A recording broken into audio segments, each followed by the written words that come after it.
"We have now to search for Athos," said D'Artagnan to the vivacious Aramis, when he had informed him of all that had passed since their departure from the capital, and an excellent dinner had made one of them forget his thesis and the other his fatigue. "I will try to accompany you," said Aramis, "though I scarcely feel in a condition to mount on horseback. Yesterday I undertook to employ that cord which you see hanging against the wall, but pain prevented my continuing the pious exercise. That's the first time I ever heard of anybody trying to cure gunshot wounds with cat o' nine tails, but you were ill, and illness renders the head weak. Therefore you may be excused. When do you mean to set out?" "Till tomorrow, then," said Aramis, "for iron nerve as you are, you must need repose." The next morning, when D'Artagnan entered Aramis's chamber, he found him at the window. "What are you looking at?" asked D'Artagnan. "Well, my dear Aramis, you may enjoy that pleasure, for one of those 3 horses is yours." "Whichever of the 3 you like, I have no preference. And the rich comparison is that mine, too." "Without doubt." "You laugh, D'Artagnan?" "No, I have left off laughing, now that you speak French. What, those rich holsters, that velvet housing, that settle studded with silver, are they all for me? For you and nobody else, as the horse which paws the ground is mine, and the other horse, which is caracoling, belongs to Athos." "I am glad they please you." "Why, it must have been the king who made you such a present. Certainly it was not the cardinal, but don't trouble yourself whence they come. Think only that one of the 3 is your property. I choose that which the red-headed boy is leading." "It is yours." Bazin appeared on the threshold, dull and spiritless. "That last order is useless," interrupted D'Artagnan. "There are loaded pistols in your holsters." Bazin sighed. "Come, Monsieur Bazin, make yourself easy," said D'Artagnan. "People of all conditions gain the kingdom of heaven." "Monsieur was already such a good theologian," said Bazin, almost weeping. "He might have become a bishop and perhaps a cardinal." "Well, but my poor Bazin, reflect a little. Of what use is it to be a churchman? Pray, you do not avoid going to war by that means. You see, the cardinal is about to make the next campaign, helm on head and partisan in hand. And Monsieur de Nogaret de la Valette, what do you say of him? He is a cardinal likewise. Ask his lackey how often he has had to prepare lint of him." "Alas," sighed Bazin, "I know it, monsieur. Everything is turned topsy-turvy in the world nowadays." While this dialogue was going on, the 2 young men and the poor lackey descended. "Hold my stirrup, Bazin," cried Aramis, and Aramis sprang into the saddle with his usual grace and agility. But after a few vaults and curvets of the noble animal, his rider felt his pains come on so insupportably that he turned pale and became unsteady in his seat.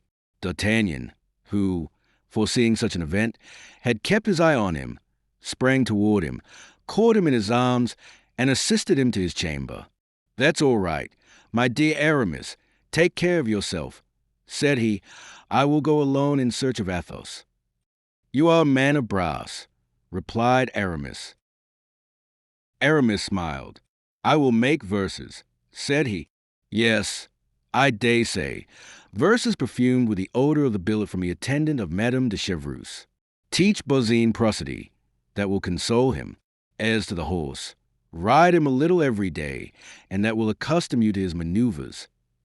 "Oh, make yourself easy on that head," replied Aramis. "You will find me ready to follow you." They took leave of each other, and in 10 minutes, after having commended his friend to the cares of the hostess and Bazin, D'Artagnan was trotting along in the direction of Amiens. How was he going to find Athos? Should he find him at all? The position in which he had left him was critical. He probably had succumbed. This idea, while darkening his brow, drew several sighs from him, and caused him to formulate to himself a few vows of vengeance. Of all his friends, Athos was the eldest, and the least resembling him in appearance, in his tastes and sympathies. Yet he entertained a marked preference for this gentleman. The noble and distinguished air of Athos, Those flashes of greatness which from time to time broke out from the shade in which he voluntarily kept himself, that unalterable equality of temper, which made him the most pleasant companion in the world, that force and cynical gaiety, that bravery which might have been termed blind if it had not been the result of the rarest coolness, such qualities attracted more than the esteem, more than the friendship of D'Artagnan. They attracted his admiration. Indeed, when placed beside M. de Treville, the elegant and noble courtier, Athos in his most cheerful days might advantageously sustain a comparison. He was of middle height, but his person was so admirably shaped and so well proportioned that more than once in his struggles with Porthos he had overcome the giant whose physical strength was proverbial among the musketeers. His head, with piercing eyes, a straight nose, a chin cut like that of Brutus, had altogether an indefinable character of grandeur and grace. His hands, of which he took little care, were the despair of Aramis, who cultivated as with almond paste and perfumed oil. The sound of his voice was at once penetrating and melodious, and then, that which was inconceivable in Athos, who was always retiring, was a delicate knowledge of the world and of the usages of the most brilliant society, those manners of a high degree which appeared, as if unconsciously to himself, in his least actions. If a repast were on foot, Athos presided over it better than any other, placing every guest exactly in the rank which his ancestors had earned for him or that he had made for himself. If a question in heraldry was started, Athos knew all the noble families of the kingdom, their genealogy, their alliances, their coats of arms, and the origin of them. Etiquette had no minutiae unknown to him. He knew what were the rights of the great landowners. He was profoundly versed in hunting and falconry, and had one day when conversing on this great art astonished even Louis XIII. himself, who took a pride in being considered a past master therein. Like all the great nobles of that period, Athos rode and fenced to perfection. But still further, his education had been so little neglected, even with respect to scholastic studies, so rare at this time among gentlemen, that he smiled at the scraps of Latin which Aramis sported, and which Porthos pretended to understand. 2 or 3 times, even, to the great astonishment of his friends, he had, when Aramis allowed some rudimental error to escape him, replaced a verb in its right tense and a noun in its case. Besides, his probity was irreproachable. In an age in which soldiers compromise so easily with their religion and their consciences, lovers with the rigorous delicacy of our era, and the poor with God's 7th commandment. This Athos, then, was a very extraordinary man. And yet this nature so distinguished, this creature so beautiful, this essence so fine, was seen to turn insensibly toward material life, as old men turn toward physical and moral imbecility. Athos, in his hours of gloom, and these hours were frequent, was extinguished as to the whole of the luminous portion of him, and his brilliant side disappeared as into profound darkness. Then the demigod vanished. He remained scarcely a man, his head hanging down, his eye dull, his speech slow and painful. Athos would look for hours together at his bottle, his glass, or at Grimaud, who, accustomed to obey him by signs, read in the faint glance at his master his least desire, and satisfied it immediately. If the 4 friends were assembled at one of these moments, a word, thrown forth occasionally with a violent effort, was the share Athos furnished to the conversation. In exchange for his silence, Athos drank enough for 4, and without appearing to be otherwise affected by wine than by a more marked constriction of the brow and by a deeper sadness. D'Artagnan, whose inquiring disposition we are acquainted with, had not, whatever interest he had in satisfying his curiosity on the subject, been able to assign any cause for these fits, or for the periods of their recurrence. Athos never received any letters. Athos never had concerns which all his friends did not know. It could not be said that it was wine which produced this sadness, for in truth he only drank to combat this sadness, which wine, however, as we have said, rendered still darker. This excess of bilious humor could not be attributed to play, for unlike Porthos, who accompanied the variations of chance with songs or odes, Athos when he won remained as unmoved as when he lost. He had been known, in the circle of the musketeers, to win in one night 3,000 pistols, to lose them even to the gold-embroidered belt for gala days, when all this again with the addition of 100 louis, without his beautiful eyebrow being heightened or lowered half a line, without his hands losing their pearly hue, without his conversation, which was cheerful that evening, ceasing to be calm and agreeable.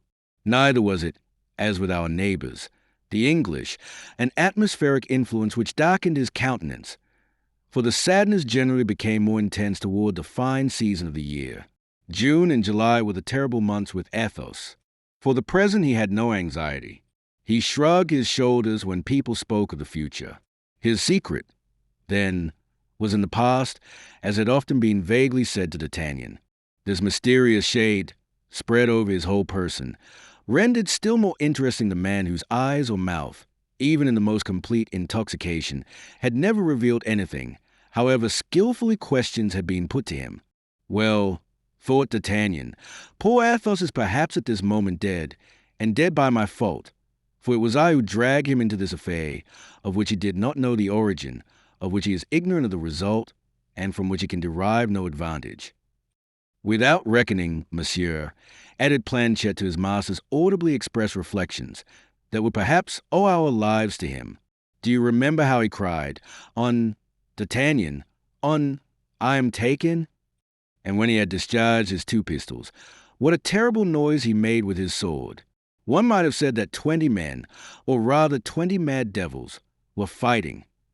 These words redoubled the eagerness of D'Artagnan, who urged his horse, though he stood in need of no incitement, and they proceeded at a rapid pace. About 11 o'clock in the morning they perceived Amiens, and at 11:30 they were at the door of the cursed inn. D'Artagnan had often meditated against the perfidious host one of those hearty vengeances which offer consolation while they are hoped for. He entered the hostelry with his hat pulled over his eyes, his left hand on the pommel of the sword, and cracking his whip with his right hand. "Do you remember me?" said he to the host, who advanced to greet him. "I have not that honor, monseigneur," replied the latter, his eyes dazzled by the brilliant style in which D'Artagnan traveled. "What, you don't know me?" "No, monseigneur." "Well, 2 words will refresh your memory. What have you done with that gentleman against whom you had the audacity, about 12 days ago, to make an accusation of passing false money?"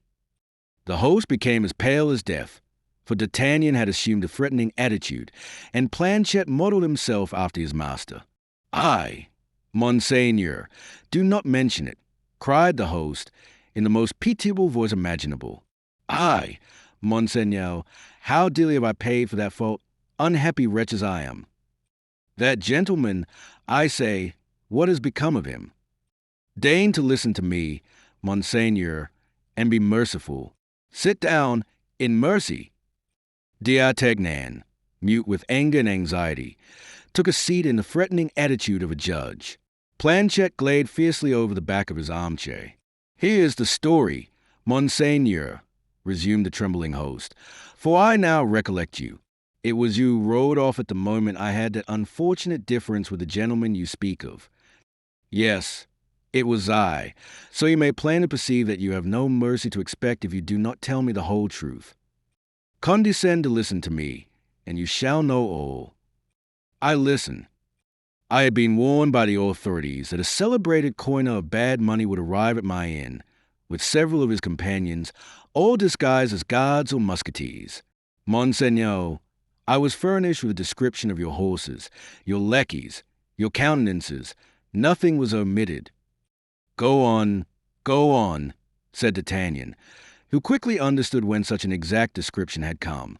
"I took then, in conformity with the orders of the authorities, who sent me a reinforcement of 6 men, such measures as I thought necessary to get possession of the persons of the pretended coiners."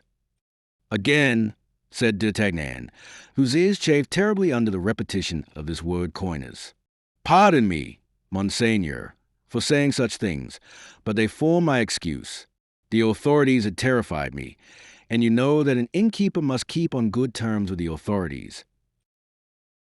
"Patience, monseigneur, we are coming to it.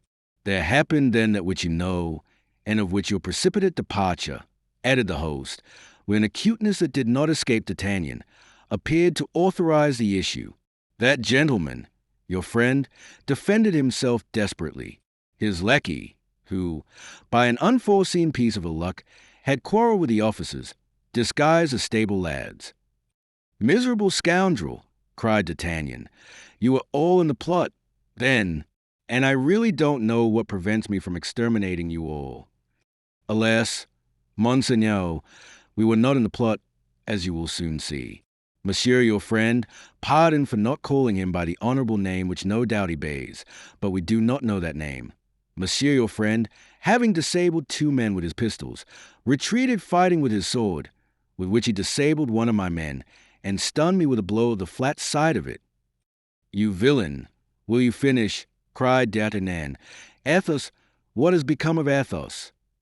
While fighting and retreating, as I have told Monseigneur, he found the door of the cellar stays behind him, and as the door was open, he took out the key and barricaded himself inside. As we were sure of finding him there, we left him alone. Yes, said D'Artagnan, you did not really wish to kill. You only wished to imprison him.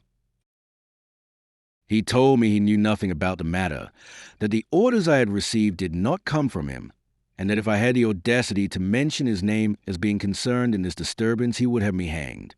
It appears that I had made a mistake, monsieur, that I had arrested the wrong person, and that he whom I ought to have arrested had escaped.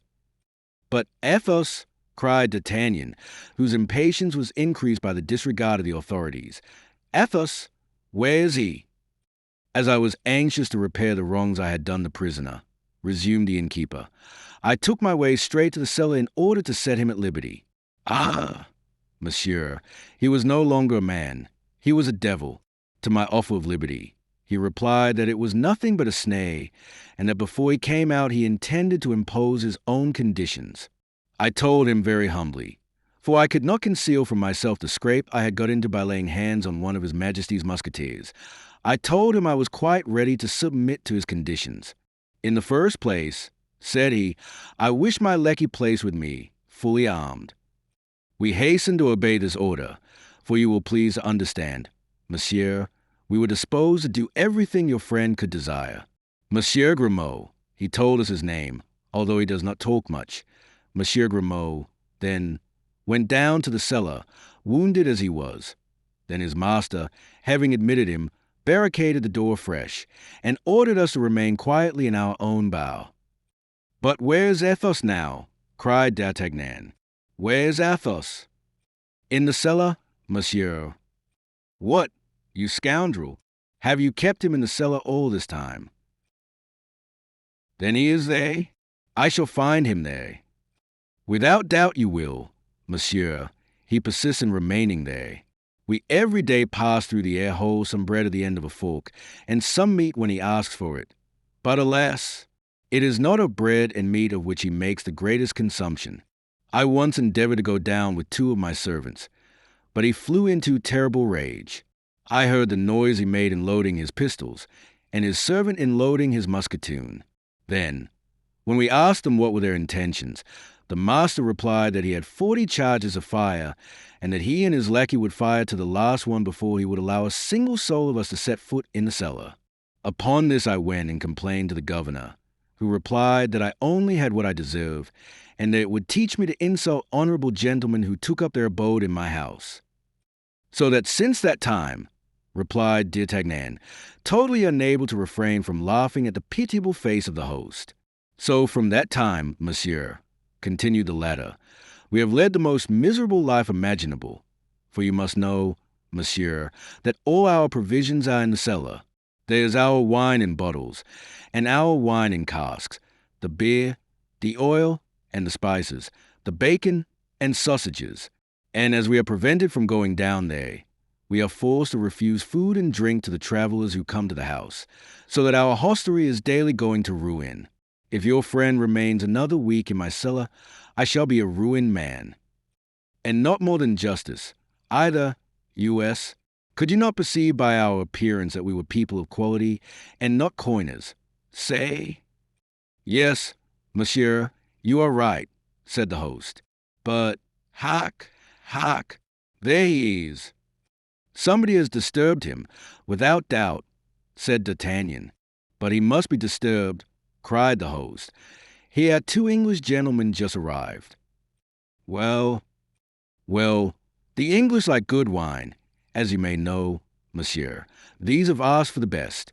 My wife has perhaps requested permission of Monsieur Athos to go into the cellar to satisfy these gentlemen, and he, as usual, has refused. Ah, good heaven! There is a hullabaloo louder than ever. D'Artagnan, in fact, heard a great noise on the side next the cellar. He rose, and preceded by the host wringing his hands, and followed by Planchet with his musketoon ready for use, he approached the scene of action. The two gentlemen were exasperated. They had had a long ride, and were dying with hunger and thirst. "But this is tyranny," cried one of them, in very good French, though with a foreign accent, "that this madman will not allow these good people access to their own wine. Nonsense! Let us break open the door, and if he is too far gone in his madness, well, we will kill him." "Softly, gentlemen," said D'Artagnan, drawing his pistol from his belt. "You will kill nobody, if you please." "Good, good," cried the calm voice of Athos, from the other side of the door. "Let them just come in, these devourers of little children, and we shall see." Brave as they appeared to be, the two English gentlemen looked at each other hesitatingly. One might have thought there was in that cellar one of those famished ogres, the gigantic heroes of popular legends, into whose cavern nobody could force their way with impunity. There was a moment of silence, but at length the two Englishmen felt ashamed to draw back, and the angrier one descended the 5 or 6 steps which led to the cellar, and gave a kick against the door enough to split a wall. "Planchet," said D'Artagnan, cocking his pistols, "I will take charge of the one at the top. You look to the one below." "I? Gentlemen, you want battle, and you shall have it." "Good God!" cried the hollow voice of Athos. "I can hear D'Artagnan, I think." "Yes," cried D'Artagnan, raising his voice in turn. "I am here, my friend." "Aye, good, then," replied Athos, "we will teach them, these door breakers." The gentlemen had drawn their swords, but they found themselves taken between two fires. They still hesitated an instant, but, as before, pride prevailed, and a second kick split the door from bottom to top. "Stand on one side, D'Artagnan, stand on one side," cried Athos. "I am going to fire." "Gentlemen," exclaimed D'Artagnan, whom reflection never abandoned, "gentlemen, think of what you are about. Patience, Athos. You are running your heads into a very silly affair. You will be riddled. My lackey and I will have 3 shots at you, and you will get as many from the cellar. You will then have our swords, with which, I can assure you, my friend and I can play tolerably well. Let me conduct your business, and my own. You shall soon have something to drink. I give you my word." "If there is any left," grumbled the jeering voice of Athos. The host felt a cold sweat creep down his back. "Well, provided you replace your pistols in your belt." "Willingly." And D'Artagnan set the example. Then, turning toward Planchet, he made him a sign to uncock his musketoon. The Englishmen, convinced of these peaceful proceedings, sheathed their swords grumblingly. The history of Athos's imprisonment was then related to them, and as they were really gentlemen, they pronounced the host in the wrong. "Now, gentlemen," said D'Artagnan, "go up to your room again, and in 10 minutes I will answer for it you shall have all you desire." The Englishman bowed and went upstairs. "Now I am alone, my dear Athos," said D'Artagnan. "Open the door, I beg of you." "Instantly," said Athos. Then was heard a great noise of faggots being removed and of the groaning of posts. These were the counterscarps and bastions of Athos, which the besieged himself demolished. An instant after, the broken door was removed, and the pale face of Athos appeared, who with a rapid glance took a survey of the surroundings. D'Artagnan threw himself on his neck and embraced him tenderly. He then tried to draw him from his moist abode, but to his surprise he perceived that Athos staggered. "You are wounded," said he. "Mercy," cried the host. "If the lackey has drunk only half as much as the master, I am a ruined man. Grimaud is a well-bred lackey. He would never think of faring in the same manner as his master. He only drank from the cask. Hark! I don't think he put the faucet in again. Do you hear it? It is running now." D'Artagnan burst into a laugh which changed the shiver of the host into a burning fever. The four crossed the public room and proceeded to take possession of the best apartment in the house, which D'Artagnan occupied with authority. In the meantime, the host and his wife hurried down with lamps into the cellar, which had so long been interdicted to them and where a frightful spectacle awaited them. Beyond the fortifications through which Athos had made a breach in order to get out, and which were composed of faggots, planks, and empty casks, heaped up according to all the rules of the strategic art, they found, swimming in puddles of oil and wine, the bones and fragments of all the hams they had eaten, while a heap of broken bottles filled the whole left-hand corner of the cellar, and a tun, the cock of which was left running, was yielding, by this means, the last drop of its blood. The image of devastation and death, as the ancient poet says, reigned as over field of battle. Of 50 large sausages, suspended from the joists, scarcely 10 remained. Then the lamentations of the host and hostess pierced the vault of the cellar. D'Artagnan himself was moved by them. Athos did not even turn his head. "Some wine," said Athos, on perceiving the host. "Bow," said Athos, "we were always dry. If you had been contented with drinking, well and good, but you have broken all the bottles. All my oil is lost. Oil is a sovereign balm for wounds, and my poor Grimaud here was obliged to dress those you had inflicted on him. All my sausages are gnawed. There is an enormous quantity of rats in that cellar. You shall pay me for all this," cried the exasperated host. "Triple S," said Athos, rising, but he sank down again immediately. He had tried his strength to the utmost. D'Artagnan came to his relief with his whip in his hand. The host drew back and burst into tears. "This will teach you," said D'Artagnan, "to treat the guests God sends you in a more courteous fashion." "God? Say the devil." "My dear friend," said D'Artagnan, "if you annoy us in this manner, we will all forego and shut ourselves up in your cellar, and we will see if the mischief is as great as you say." "Oh, gentlemen," said the host, "I have been wrong. I confess it, but pardoned every sin. You are gentlemen, and I am a poor innkeeper. You will have pity on me." "Ow, if you speak in that way," said Athos, "you will break my heart, and the tears will flow from my eyes as the wine flowed from the cask. We are not such devils as we appear to be. Come hither, and let us talk." The host approached with hesitation. "Come hither, I say, and don't be afraid," continued Athos. "At the very moment when I was about to pay you, I had placed my purse on the table." "Yes, monsieur. That purse contained 60 pistoles. Where is it?"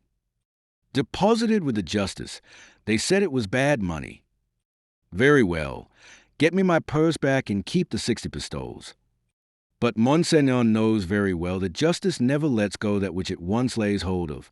If it were bad money, there might be some hopes, but unfortunately, those were all good pieces. Manage the matter as well as you can, my good man. It does not concern me, the more so as I have not a lever left." "Come," said D'Artagnan, "let us inquire further. Athos's horse, where is that?" "In the stable." "How much is it worth?" 50 pistoles at most." "It's worth 80. Take it, and there ends the matter." "What?" cried Athos. "Are you selling my horse, my Bajazet?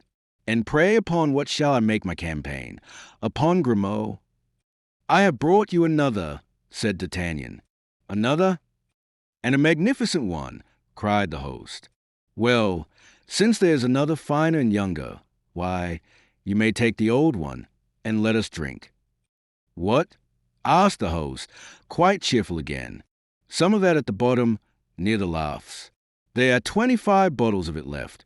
All the rest were broken by my fall. Bring 6 of them." "Why, this man is a cask," said the host, aside. "If he only remains here a fortnight and pays for what he drinks, I shall soon re-establish my business." "And don't forget," said D'Artagnan, "to bring up 4 bottles of the same sort for the 2 English gentlemen." "And now," said Athos, "while they bring the wine, tell me, D'Artagnan, What has become of the others? Come." D'Artagnan related how he had found Porthos in bed with a strained knee, and Aramis at a table between two theologians. As he finished, the host entered with a wine ordered and a ham which, fortunately for him, had been left out of the cellar. "That's well," said Athos, filling his glass and that of his friend. "Here's to Porthos and Aramis. But you, D'Artagnan, what is the matter with you, and what has happened to you personally? You have a sad air."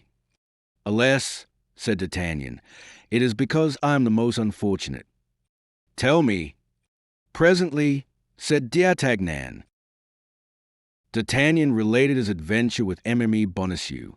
Athos listened to him without a frown, and when he had finished, said, "Trifles, only trifles."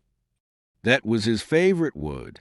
"You always say trifles, my dear Athos," said D'Artagnan, "and that comes very ill from you, who have never loved." The drink-deadened eye of Athos flashed out, but only for a moment. It became as dull and vacant as before. "That's true," said he, quietly, "for my part one have never loved." "Tender hearts, pierced hearts," said Athos. "What do you say?" "I say that love is a lottery in which he who wins death. You are very fortunate to have lost, believe me, my dear D'Artagnan, and if I have any counsel to give, it is always lose." "She seemed to love me so." "She seemed? Did she?" "Oh, she did love me." "You child! Why, there is not a man who has not believed, as you do, that his mistress loved him, and there lives not a man who has not been deceived by his mistress." "Except you, Athos, who never had one." "That's true," said Athos, after a moment's silence. "That's true. I never had one. Let us drink." "But then, philosopher that you are," said D'Artagnan, "instruct me, support me. I stand in need of being taught and consoled." "Consoled for what?" "For my misfortune." "Your misfortune is laughable," said Athos, shrugging his shoulders. "I should like to know what you would say if I were to relate to you a real tale of love." "Which has happened to you?" "Or one of my friends. What matters?" "Tell it, Athos, tell it." "Better if I drink." "Drink and relate, then." "Not a bad idea," said Athos, emptying and refilling his glass. "The two things agree marvelously well." "I am all attention," said D'Artagnan. Athos collected himself, and in proportion as he did so, D'Artagnan saw that he became pale. He was at that period of intoxication in which vulgar drinkers fall on the floor and go to sleep. He kept himself upright and dreamed, without sleeping. This somnambulism of drunkenness had something frightful in it. "You particularly wish it?" asked he. "I pray for it," said D'Artagnan. "Be it then as you desire." One of my friends, please to observe, not myself," said Athos, interrupting himself with a melancholy smile, "one of the counts of my province, that is to say, a Berry, noble as a Dandolo or Montmorency, at 25 years of age fell in love with a girl of 16, beautiful as fancy can paint. Through the ingenuousness of her age beamed an ardent mind, not of the woman, but of the poet. She did not please, she intoxicated. She lived in a small town with a brother, who was a curate. Both had recently come into the country. They came nobody knew whence. But when seeing her so lovely and a brother so pious, nobody thought of asking whence they came. They were said, however, to be of good extraction.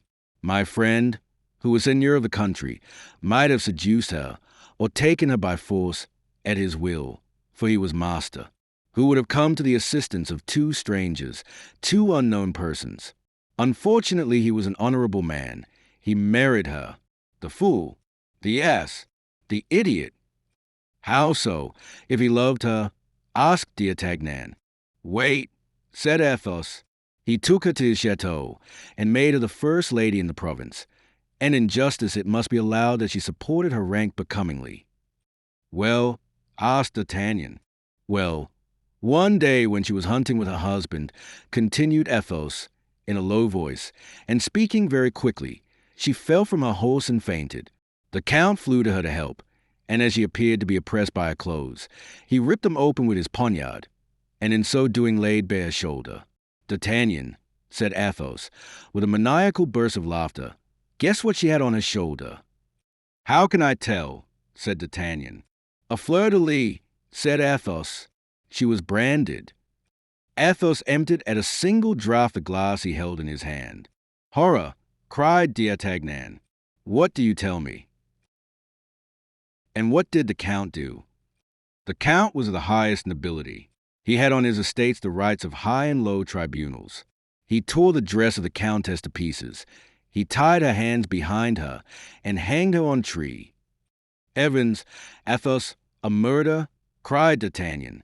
"No less," said Athos, as pale as a corpse. "But methinks I need wine."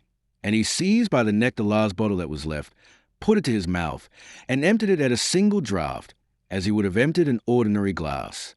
Then he let his head sink upon his two hands, while D'Artagnan stood before him, stupefied. "That has cured me of beautiful, poetical, and loving women," said Athos, after a considerable pause, raising his head, and forgetting to continue the fiction of the Count.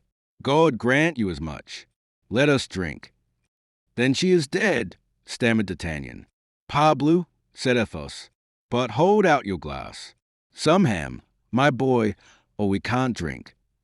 "And her brother," added D'Artagnan timidly. "Her brother?" replied Athos. "Yes, the priest." "Oh, I inquired after him for the purpose of hanging him likewise, but he was beforehand with me. He had quit the curacy the night before." "Was it ever known who this miserable fellow was?" "He was doubtless the first lover and accomplice of the fair lady, a worthy man, who had pretended to be a curate for the purpose of getting his mistress married, and securing her a position. He has been hanged and quartered, I hope." My God," cried D'Artagnan, quite stunned by the relation of this horrible adventure. "Taste some of this ham, D'Artagnan. It is exquisite," said Athos, cutting a slice, which he placed on the young man's plate. "What a pity it is there were only 4 like this in the cellar. I could have drunk 50 bottles more." D'Artagnan could no longer endure this conversation, which had made him bewildered. Allowing his head to sink upon his 2 hands, he pretended to sleep. "These young fellows can none of them drink," said Athos, looking at him with pity. "And yet this is one of the best." Chapter 28. The Return. D'Artagnan was astounded by the terrible confidence of Athos. Yet many things appeared very obscure to him in this half-revelation. In the first place, it had been made by a man quite drunk to one who was half drunk, and yet, in spite of the uncertainty which the vapor of 3 or 4 bottles of Burgundy carries with it to the brain, D'Artagnan, when awaking on the following morning, had all the words of Athos as present to his memory as if they then fell from his mouth. They had been so impressed upon his mind. All this doubt only gave rise to a more lively desire of arriving at a certainty, and he went into his friend's chamber with a fixed determination of renewing the conversation of the preceding evening. But he found Athos quite himself again, that is to say, the most shrewd and impenetrable of men. Besides which, the musketeer, after having exchanged a hearty shake of the hand with him, broached the matter first. "I was pretty drunk yesterday, D'Artagnan," said he. "I can tell that by my tongue, which was swollen and hot this morning, and by my pulse, which was very tremulous. I wager that I uttered 1,000 extravagances." While saying this, he looked at his friend with an earnestness that embarrassed him. "No," replied D'Artagnan. "If I recollect well what you said, it was nothing out of the common way." "Ah, you surprise me. I thought I had told you a most lamentable story." And he looked at the young man as if he would read the bottom of his heart. "My faith," said D'Artagnan, "it appears that I was more drunk than you, since I remember nothing of the kind." Athos did not trust this reply, and he resumed, "You cannot have failed to remark, my dear friend, that everyone has his particular kind of drunkenness, sad or gay. My drunkenness is always sad, and when I am thoroughly drunk my mania is to relate all the lugubrious stories which my foolish nurse inculcated into my brain. That is my failing, a capital failing, I admit, but with that exception I am a good drinker." Athos spoke this in so natural a manner that D'Artagnan was shaken in his conviction. It is that, then, replied the young man, anxious to find out the truth. It is that, then, I remember as we remember a dream. We were speaking of hanging. Ah, you see how it is, said Athos, becoming still paler, but yet attempting to laugh. I was sure it was so. The hanging of people is my nightmare. Yes, yes, replied D'Artagnan. I remember now. Yes, it was about... Stop a minute. Yes, it was about a woman. That's it, replied Athos, becoming almost livid. That is my grand story of the fair lady, and when I relate that, I must be very drunk. Yes, that was it, said D'Artagnan. The story of a tall, fair lady with blue eyes. Yes, who was hanged. By her husband, who was a nobleman of your acquaintance, continued D'Artagnan, looking intently at Athos. Well, you see how a man may compromise himself when he does not know what he says, replied Athos, shrugging his shoulders as if he thought himself an object of pity. I certainly never will get drunk again, D'Artagnan. It is too bad a habit.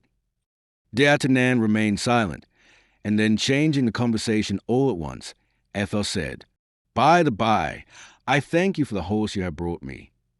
Is it to your mind? Asked D'Artagnan. Yes, but it is not a horse for hard work. You are mistaken. I rode him nearly 10 leagues in less than an hour and a half, and he appeared no more distressed than if he had only made the tour of the place St. Sulpice. Ah, you begin to awaken my regret. Regret? Yes, I have parted with him. How? Why? Here's the simple fact. This morning I awoke at 6 o'clock. You were still fast asleep, and I did not know what to do with myself. I was still stupid from our yesterday's debauch. As I came into the public room, I saw one of our Englishmen bargaining with a dealer for a horse, his own having died yesterday from bleeding. I drew near, and found he was bidding 100 pistoles for a chestnut nag.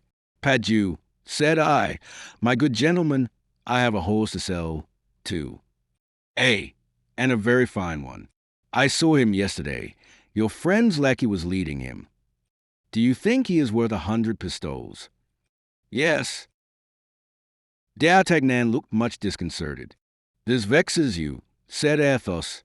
Well, I must confess it does, replied D'Artagnan. That horse was to have identified us in the day of battle. It was a pledge, a remembrance. Athos, you have done wrong. But, my dear friend, put yourself in my place, replied the musketeer. I was hip to death, and still further, upon my honor, I don't like English horses. If it is only to be recognized, why the saddle will suffice for that. It is quite remarkable enough. As to the horse, we can easily find some excuse for its disappearance. Why the devil? A horse is mortal. Suppose mine had had the glanders or the farcy.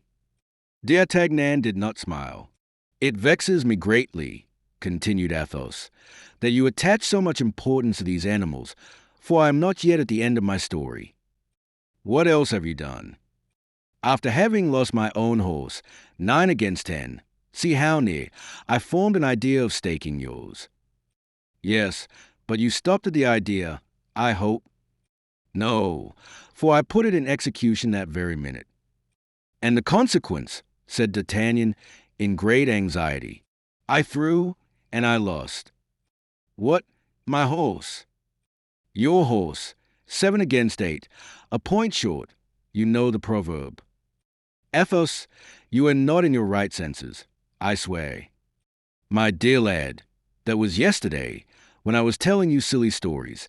It was proper to tell me that, and not this morning. I lost him then, with all his appointments and furniture. Really, this is frightful. Stop a minute. You don't know all yet. I should make an excellent gambler if I were not too hot-headed. But I was hot-headed just as if I had been drinking. Well, I was not hot-headed then. Well, but what else could you play for? You had nothing left. Oh, yes, my friend. There was still that diamond left which sparkles on your finger, and which I had observed yesterday. This diamond, said D'Artagnan, placing his hand eagerly on his ring.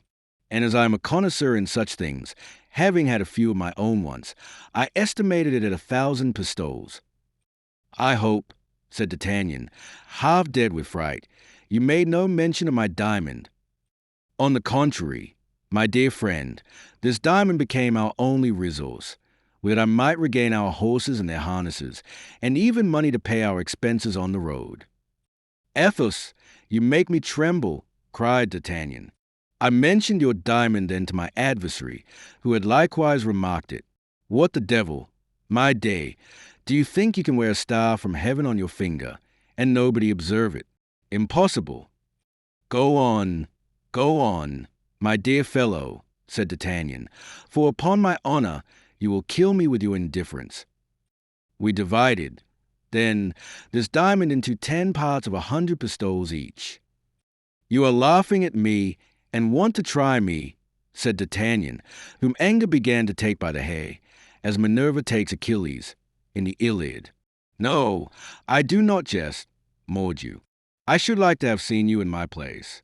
I had been 15 days without seeing a human face, and had been left to brutalize myself in the company of bottles. That was no reason for staking my diamond, replied D'Artagnan, closing his hand with a nervous spasm. Ventre bleu, cried D'Artagnan, rising from the table, the story of the present day making him forget that of the preceding one. Well, what next? Said D'Artagnan, laughing in spite of himself. Grimaud himself, understand. And with the 10 parts of Grimaud, which are not worth a ducatoon, I regain the diamond. Tell me, now, if persistence is not a virtue. My faith, but this is droll, cried D'Artagnan, consoled, and holding his sides with laughter. You may guess, finding the luck turned, that I again staked the diamond. The devil, said D'Artagnan, becoming angry again. I won back your harness, then your horse, then my harness, then my horse, and then I lost again. In brief, I regained your harness and then mine. That's where we are. That was a superb throw, so I left off there. D'Artagnan breathed as if the whole hostelry had been removed from his breast. Then the diamond is safe, said he, timidly. Intact, my dear friend, beside the harness of your Bucephalus and mine. But what is the use of harnesses without horses? I have an idea about them. Athos, you make me shudder. Listen to me. You have not played for a long time, D'Artagnan, and I have no inclination to play. Swear to nothing. You have not played for a long time. I said, you ought, then, to have a good hand. Well, what then? Well, the Englishman and his companion are still here. I remarked that he regretted the horse furniture very much. You appear to think much of your horse. In your place, I would stake the furniture against the horse. But he will not wish for only one harness. Stake both, Padju. I am not selfish, as you are. You would do so, said D'Artagnan, undecided. So strongly did the confidence of Athos begin to prevail, in spite of himself. On my honor, in one single throw. But having lost the horses, I am particularly anxious to preserve the harnesses. Stake your diamond, then. This? That's another matter. Never, never.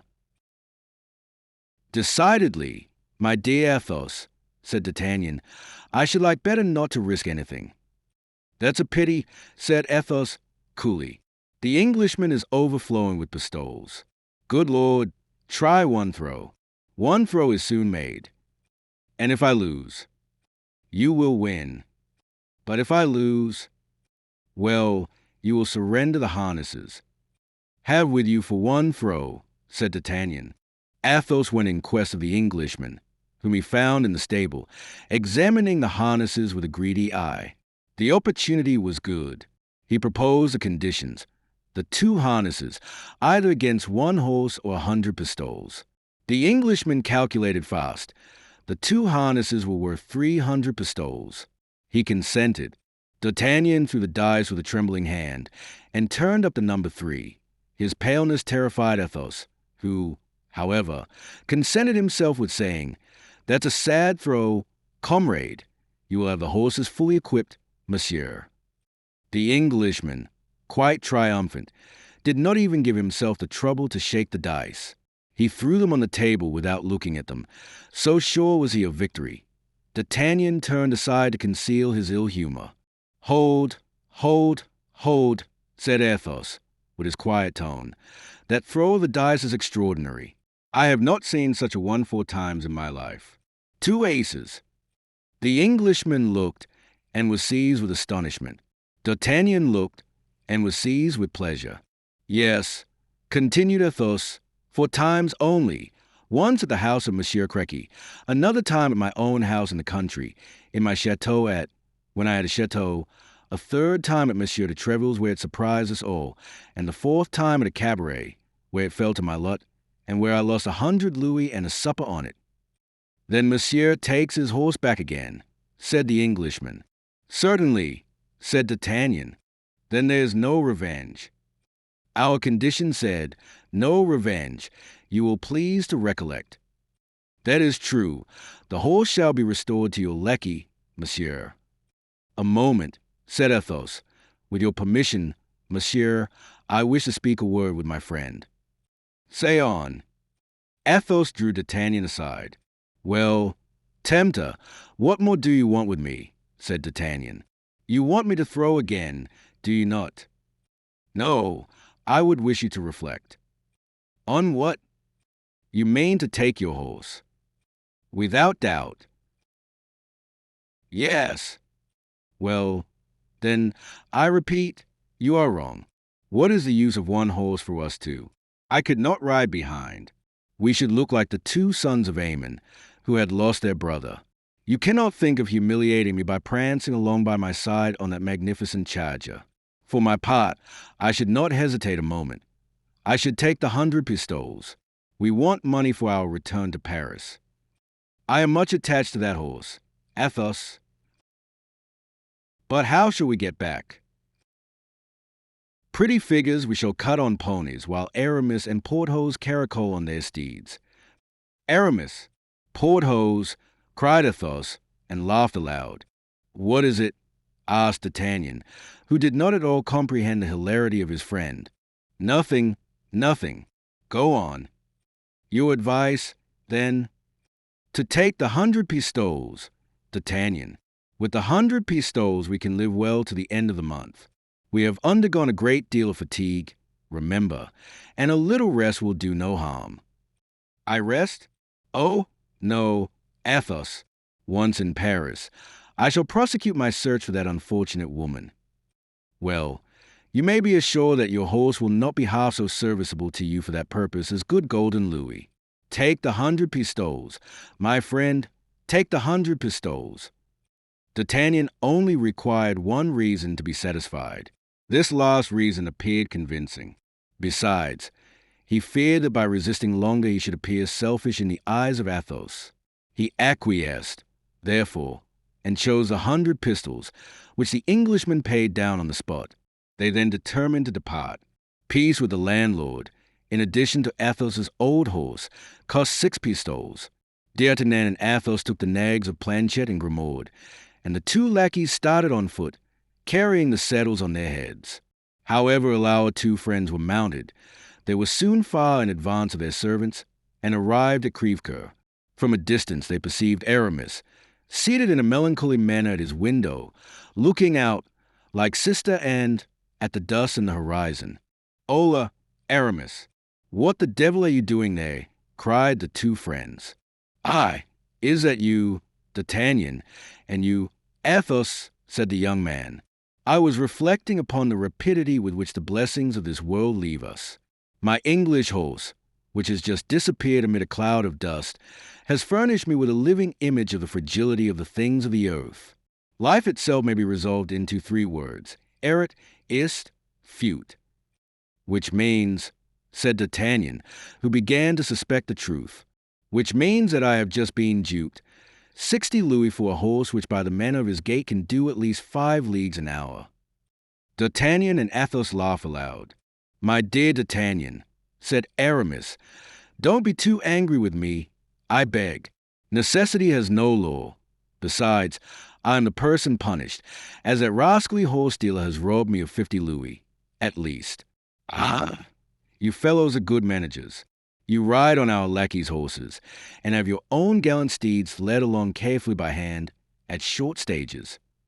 At the same instant a market cart, which some minutes before had appeared upon the Amiens road, pulled up at the inn, and Planchet and Grimaud came out of it with the saddles on their heads. The cart was returning empty to Paris, and the two lackeys had agreed, for their transport, to slake the wagoner's thirst along the route. "What is this?" said Aramis, on seeing them arrive. "Nothing but saddles." "Now do you understand?" said Athos. "My friends, that's exactly like me. I retain my harness by instinct. Hola, Bazin, bring my new saddle, and carry it along with those of these gentlemen." "And what have you done with your ecclesiastics?" asked D'Artagnan. "My dear fellow, I invited them to a dinner the next day," replied Aramis. "They have some capital wine here. Please to observe that in passing. I did my best to make them drunk. Then the curate forbade me to quit my uniform, and the Jesuit entreated me to get him made a musketeer." "Without a thesis," cried D'Artagnan. "Without a thesis? I demand the suppression of the thesis." "Since then," continued Aramis, "I have lived very agreeably. I have begun a poem in verses of one syllable. That is rather difficult, but the merit in all things consists in the difficulty. The matter is gallant. I will read you the first canto. It has 400 lines, and lasts a minute." "My faith, my dear Aramis," said D'Artagnan, who detested verses almost as much as he did Latin, "add to the merit of the difficulty the brevity, and you are sure that your poem will at least have 2 merits. You will see," continued Aramis, "that it breathes irreproachable passion. And so, my friends, we return to Paris? Bravo! I am ready. We are going to rejoin that good fellow, Porthos. So much the better. You can't think how I have missed him, the great simpleton. To see him so self-satisfied reconciles me with myself. He would not sell his horse, not for a kingdom. I think I can see him now, mounted upon his superb animal and seated in his handsome saddle. I am sure he will look like the great mogul." They made a halt for an hour to refresh their horses. Aramis discharged his bill, placed Bazin in the cart with his comrades, and they set forward to join Porthos. They found him up, less pale than when D'Artagnan left him after his first visit, and seated at a table on which, though he was alone, was spread enough for 4 persons. This dinner consisted of meats nicely dressed, choice wines, and superb fruit. "Ah, Pardieu," said he, rising, "you come in the nick of time, gentlemen. I was just beginning the soup, and you will dine with me." "Oh, oh," said D'Artagnan, "Mouston has not caught these bottles with his lasso. Besides, here's a piquant fricandeau and a fillet of beef." "I am recruiting myself," said Porthos. "I am recruiting myself. Nothing weakens a man more than these devilish strains. Did you ever suffer from a strain, Athos?" "Never, though I remember, in our affair of the Rue Ferou, I received a sword wound which at the end of 15 or 18 days produced the same effect. But this dinner was not intended for you alone, Porthos," said Aramis. "No," said Porthos. "I expected some gentlemen of the neighborhood, who have just sent me word they could not come. You will take their places, and I shall not lose by the exchange. Hola, Mouston, seats, and order double the bottles." "Do you know what we are eating here?" said Athos, at the end of 10 minutes. "Pardieu," replied D'Artagnan. "For my part, I am eating veal garnished with shrimps and vegetables." "And I some lamb chops," said Porthos. "And I plain chicken," said Aramis. "You are all mistaken, gentlemen," answered Athos, gravely. "You are eating horse." "Eating what?" said D'Artagnan. "Horse," said Aramis, with a grimace of disgust. Porthos alone made no reply. "Yes, horse. Are we not eating a horse, Porthos? And perhaps his saddle therewith." "No, gentlemen, I have kept the harness," said Porthos. "My faith," said Aramis, "we are all alike. One would think we had tipped a wink. "What could I do?" said Porthos. "This horse made my visitors ashamed of theirs, and I don't like to humiliate people." "Then your duchess is still the warders?" asked D'Artagnan. "Still," replied Porthos. "And, my faith, the governor of the province, one of the gentlemen I expected today, seemed to have such a wish for him that I gave him to him." "Gave him?" cried D'Artagnan. "My God, yes, gave, that is the word," said Porthos, "for the animal was worth at least 150 louis, and the stingy fellow would only give me 80. "Without the saddle?" said Aramis. "Yes, without the saddle." "You will observe, gentlemen," said Athos, "that Porthos has made the best bargain of any of us." And then commenced a roar of laughter in which they all joined, to the astonishment of poor Porthos.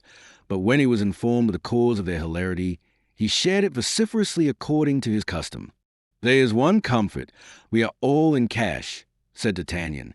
"Well, for my part," said Athos, "I found Aramis's Spanish wine so good that I sent on a hamper of 60 bottles of it in the wagon with the lackeys.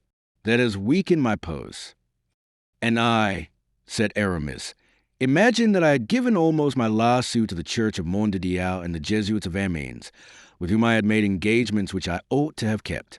I have ordered masses for myself and for you, gentlemen, which will be said, gentlemen, for which I have not the least doubt you will be marvelously benefited." "And I," said Porthos, "do you think my strain cost me nothing, without reckoning Mouston's wound, for which I had to have a surgeon twice a day, and who charged me double on account of that foolish Mouston having allowed himself a bowl in a pot, which people generally only show to an apothecary, so I advised him to try never to get wounded there any more." "Eh, said Athos, exchanging a smile with D'Artagnan and Aramis. "It is very clear you acted nobly with regard to the poor lad. That is like a good master." "In short," said Porthos, "when all my expenses are paid, I shall have, at most, 30 crowns left." "And I about 10 pistoles," said Aramis. "Well, then it appears that we are the Croesuses of the society. How much have you left of your 100 pistoles, D'Artagnan?" "You think so?" "Pardieu." "Then I paid the host 6. You told me to give them to him. It is true, I am too good-natured. In brief, how much remains?" 25 pistoles, said D'Artagnan. "And I," said Athos, taking some small change from his pocket. "I." "My faith, so little that it is not worth reckoning with the general stock. Now, then, let us calculate how much repasses in all. Porthos, 30 crowns.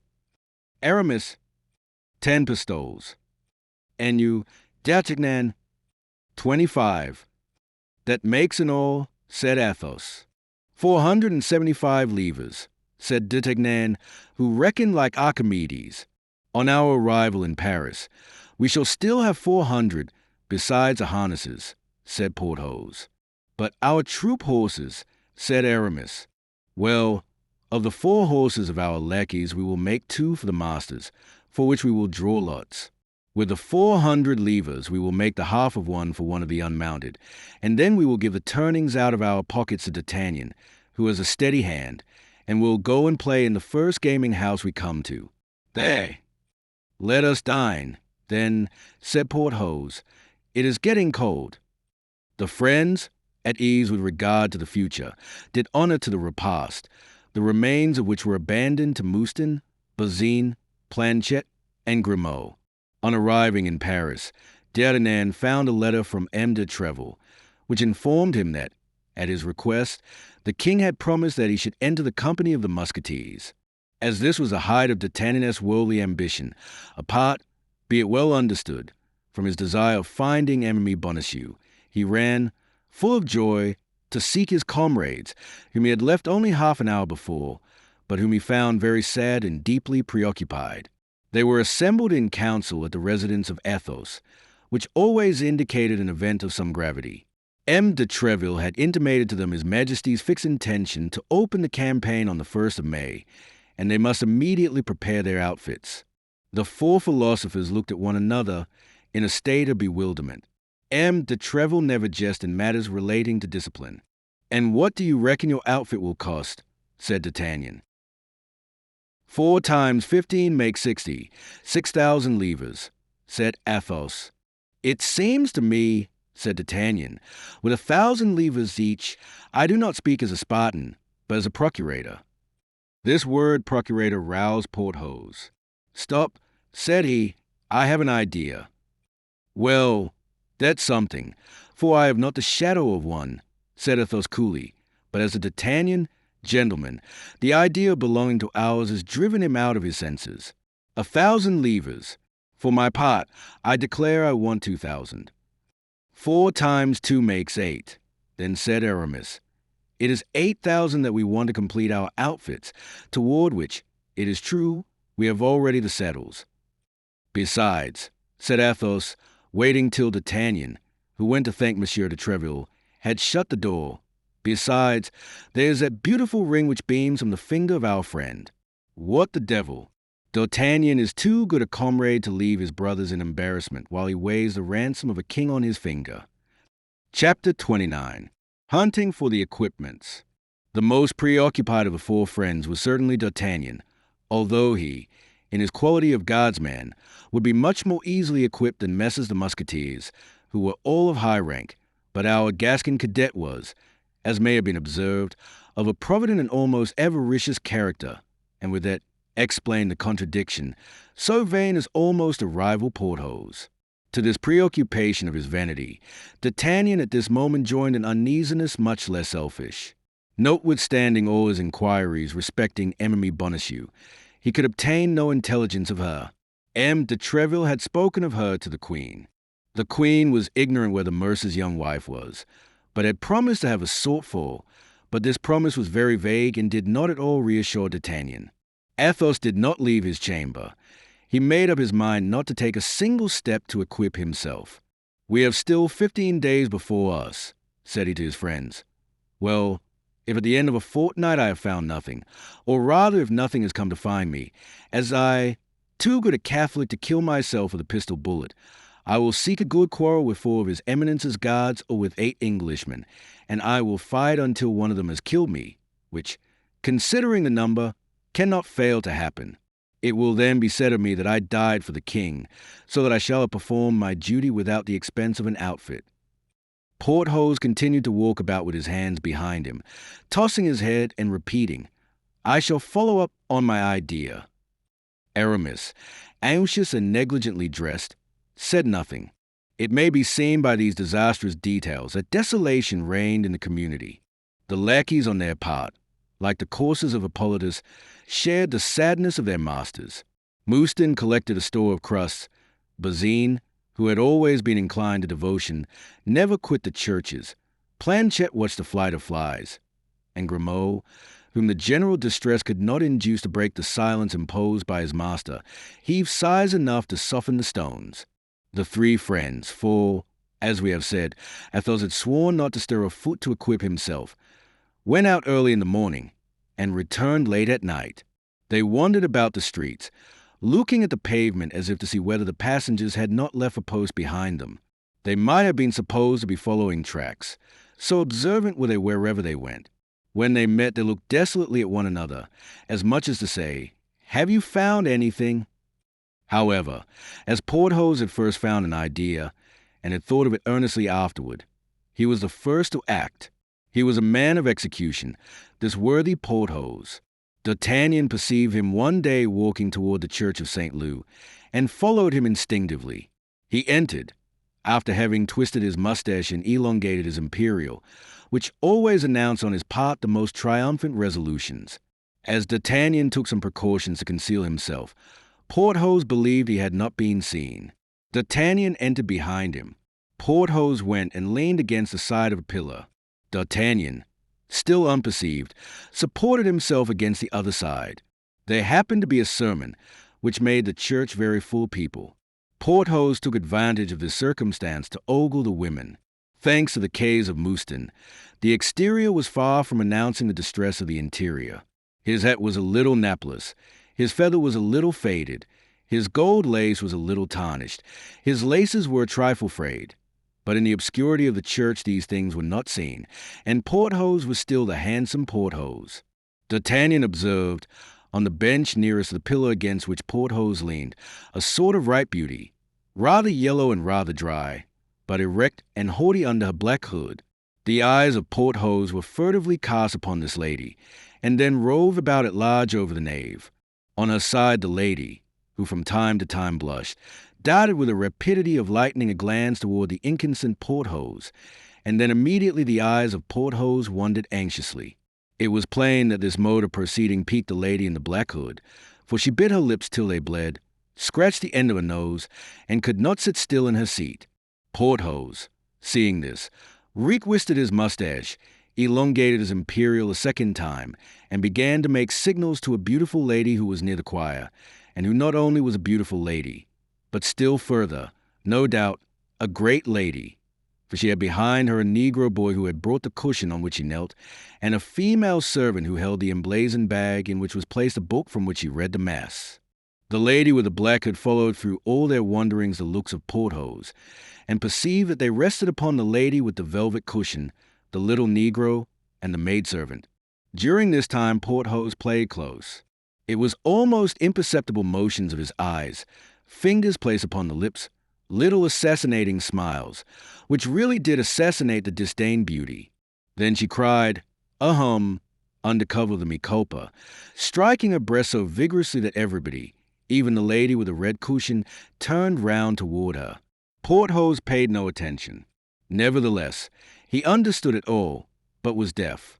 The lady with the red cushion produced a great effect, for she was very handsome, upon the lady with the black hood, who saw in her a rival really to be dreaded, a great effect upon Porthos, who thought her much prettier than the lady with the black hood, a great effect upon D'Artagnan, who recognized in her the lady of Mung, of Calais, and of Dover, whom his persecutor, the man with the scar, had saluted by the name of Milady. D'Artagnan, without losing sight of the lady of the red cushion, continued to watch the proceedings of Porthos, which amused him greatly. He guessed that the lady of the black hood was the procurator's wife of the Rue Auxiliary Hours, which was the more probable from the church of St. Loup being not far from that locality. He guessed, likewise, by induction, that Porthos was taking his revenge for the defeat of Chantilly, when the procurator's wife had proved so refractory with respect to her post. Amid all this, D'Artagnan remarked also that not one countenance responded to the gallantries of Porthos. There were only chimeras and illusions, but for real love, for true jealousy, is there any reality except illusions and chimeras? The sermon over, the procurator's wife advanced toward the holy font. Porthos went before her, and instead of a finger, dipped his whole hand in. The procurator's wife smiled, thinking that it was for Porthos had put himself to this trouble, but she was cruelly and promptly undeceived. When she was only about 3 steps from him, he turned his head round, fixing his eyes steadfastly upon the lady with the red cushion, who had risen and was approaching, followed by a black boy and her woman. This was too much for the procurator's wife. She doubted not there was an intrigue between this lady and Porthos. If she had been a great lady, she would have fainted. But as she was only a procurator's wife, she contented herself, saying to the musketeer with concentrated fury, Monsieur Porthos, you don't offer me any holy water." Porthos, at the sound of that voice, started like a man awakened from a sleep of 100 years. "I was within 2 paces of you, monsieur," replied the procurator's wife, "but you did not perceive me because you had no eyes but for the pretty lady to whom you just now gave the holy water." Porthos pretended to be confused. "Ah," said he, "you have remarked. I must have been blind not to have seen." "Yes," said Porthos, "there is a duchess of my acquaintance whom I have great trouble to me on account of the jealousy of her husband, and who sent me word that she should come today to this poor church, buried in this vile quarter, solely for the sake of seeing me." "Certainly, madam," said Porthos, winking to himself, as a gambler does who laughs at the dupe he is about to pluck. At that moment D'Artagnan passed in pursuit of Milady. He cast a passing glance at Porthos, and beheld his triumphant look. "A," said he, reasoning to himself according to the strangely easy morality of that gallant period. "There is one who will be equipped in good time." Porthos, yielding to the pressure of the arm of the procurator's wife, as a bark yields to the rudder, arrived at the cloister St. Magloire, a little frequented passage, enclosed with a turnstile at each end. In the daytime nobody was seen there but mendicants devouring their crusts and children at play. "Aye, Monsieur Porthos," cried the procurator's wife, when she was assured that no one who was a stranger to the population of the locality could either see or hear her. "Ah, Monsieur Porthos, you are a great conqueror, as it appears." "Aye, madam," said Porthos, drawing himself up proudly. "How so?" And that running footman who waited at the door, and that carriage with a coachman in grand livery who sat waiting on his seat. Porthos had seen neither the footman nor the carriage, but with the eye of a jealous woman, Mme. Coquenard had seen everything. Porthos regretted that he had not at once made the lady of the red cushion a princess. "Ah, you are quite the pet of the ladies, Monsieur Porthos," resumed the procurator's wife, with a sigh. "Well," responded Porthos, "you may imagine, with the physique with which nature has endowed me, I am not in want of good luck." "Good Lord, how quickly men forget!" cried the procurator's wife, raising her eyes toward heaven. "Less quickly than the women, it seems to me," replied Porthos, "for madam, I may say I was your victim. When wounded, dying, I was abandoned by the surgeons. I, the offspring of a noble family, who placed reliance upon your friendship, I was near dying of my wounds at first, and of hunger afterward, in a beggarly inn at Chantilly, without you ever deigning once to reply to the burning letters I addressed to you." "But, Monsieur Porthos," murmured the procurator's wife, who began to feel that, to judge by the conduct of the great ladies of the time, she was wrong. "I, who had sacrificed for you the Baron de—" "I know it well." "The Comtesse de—" "Monsieur Porthos, be generous."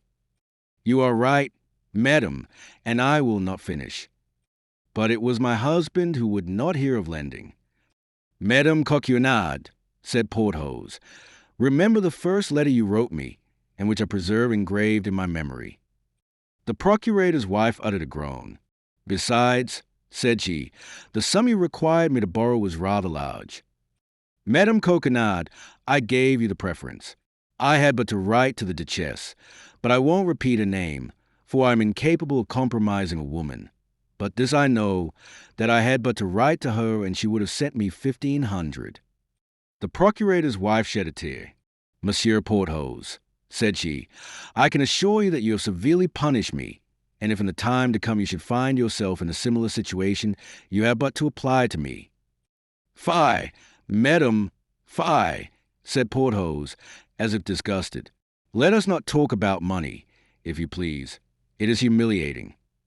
"Then you no longer love me," said the procurator's wife, slowly and sadly. Porthos maintained a majestic silence. "And that is the only reply you make? Alas, I understand. Think of the offense you have committed toward me, madam." "It remains here," said Porthos, placing his hand on his heart and pressing it strongly. "I will repair it. Indeed I will, my dear Porthos." "Besides, what did I ask of you?" resumed Porthos, with a movement of the shoulders full of good fellowship. "Alone, nothing more. After all, I am not an unreasonable man. I know you are not rich, Madame Coquenard, and that your husband is obliged to bleed his poor clients to squeeze a few paltry crowns from them. Oh, if you were a duchess, a marchioness, or a countess, it would be quite a different thing. It would be unpardonable." The procurator's wife was piqued. "Pleased to know, Monsieur Porthos," said she, "that my strong box, the strong box of a procurator's wife though it may be, is better filled than those of your affected minxes." "That doubles the offense," said Porthos, disengaging his arm from that of the procurator's wife. "For if you are rich, Madame Coquenard, then there is no excuse for your refusal." "When I said rich," replied the procurator's wife, who saw that she had gone too far, "you must not take the word literally. I am not precisely rich, though I am pretty well off. Hold, madam, said Porthos, let us say no more upon the subject. I beg of you. You have misunderstood me. All sympathy is extinct between us. Ingrate that you are. Ah, I advise you to complain, said Porthos. Begone, then, to your beautiful duchess. I will detain you no longer. And she is not to be despised, in my opinion. Now, Monsieur Porthos, once more, and this is the last, do you love me still? Ah, madam, said Porthos, in the most melancholy tone he could assume, when we are about to enter upon a campaign in which my presentiments tell me I shall be killed. Oh, don't talk of such things, cried the procurator's wife, bursting into tears. Something whispers me so, continued Porthos, becoming more and more melancholy. Rather say that you have a new love. Not so. I speak frankly to you.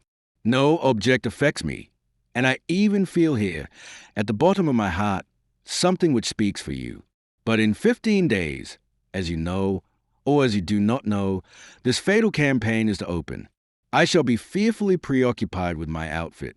Then I must make a journey to see my family in the lower part of Brittany to obtain the sum necessary for my departure. Porthos observed a last struggle between love and avarice, and as, continued he, the duchess whom you saw at the church has estates near to those of my family. We mean to make the journey together. Journeys, you know, appear much shorter when we travel two in company. Have you no friends in Paris, then, Monsieur Porthos? Said the procurator's wife.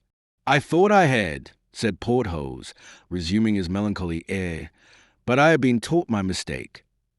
You have some, cried the procurator's wife, in a transport that surprised even herself. Come to our house tomorrow. You are the son of my aunt, consequently my cousin. You come from Noyon in Picardy. You have several lawsuits and no attorney. Can you recollect all that? Perfectly, madam. Come at dinner time. Very well. And be upon your guard before my husband, who is rather shrewd, notwithstanding his 76 years. 76 years. Pass. That's a fine age, replied Porthos. A great age, you mean, Monsieur Porthos. Yes, the poor man may be expected to leave me a widow, any hour, continued she, throwing a significant glance at Porthos. Fortunately, by our marriage contract, the survivor takes everything.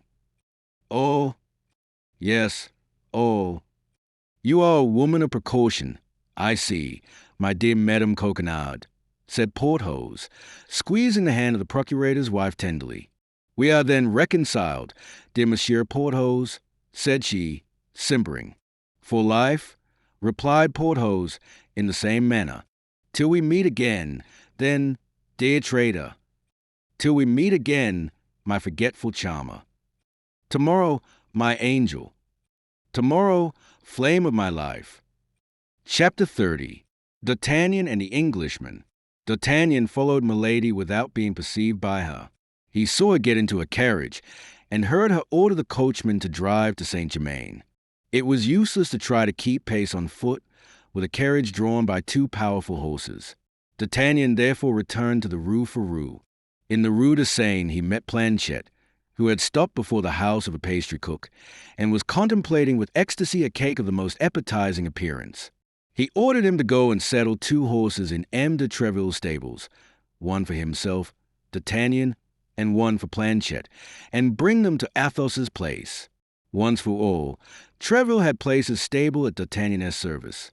Planchet proceeded toward the Rue du Colombier, and D'Artagnan toward the Rue Férou.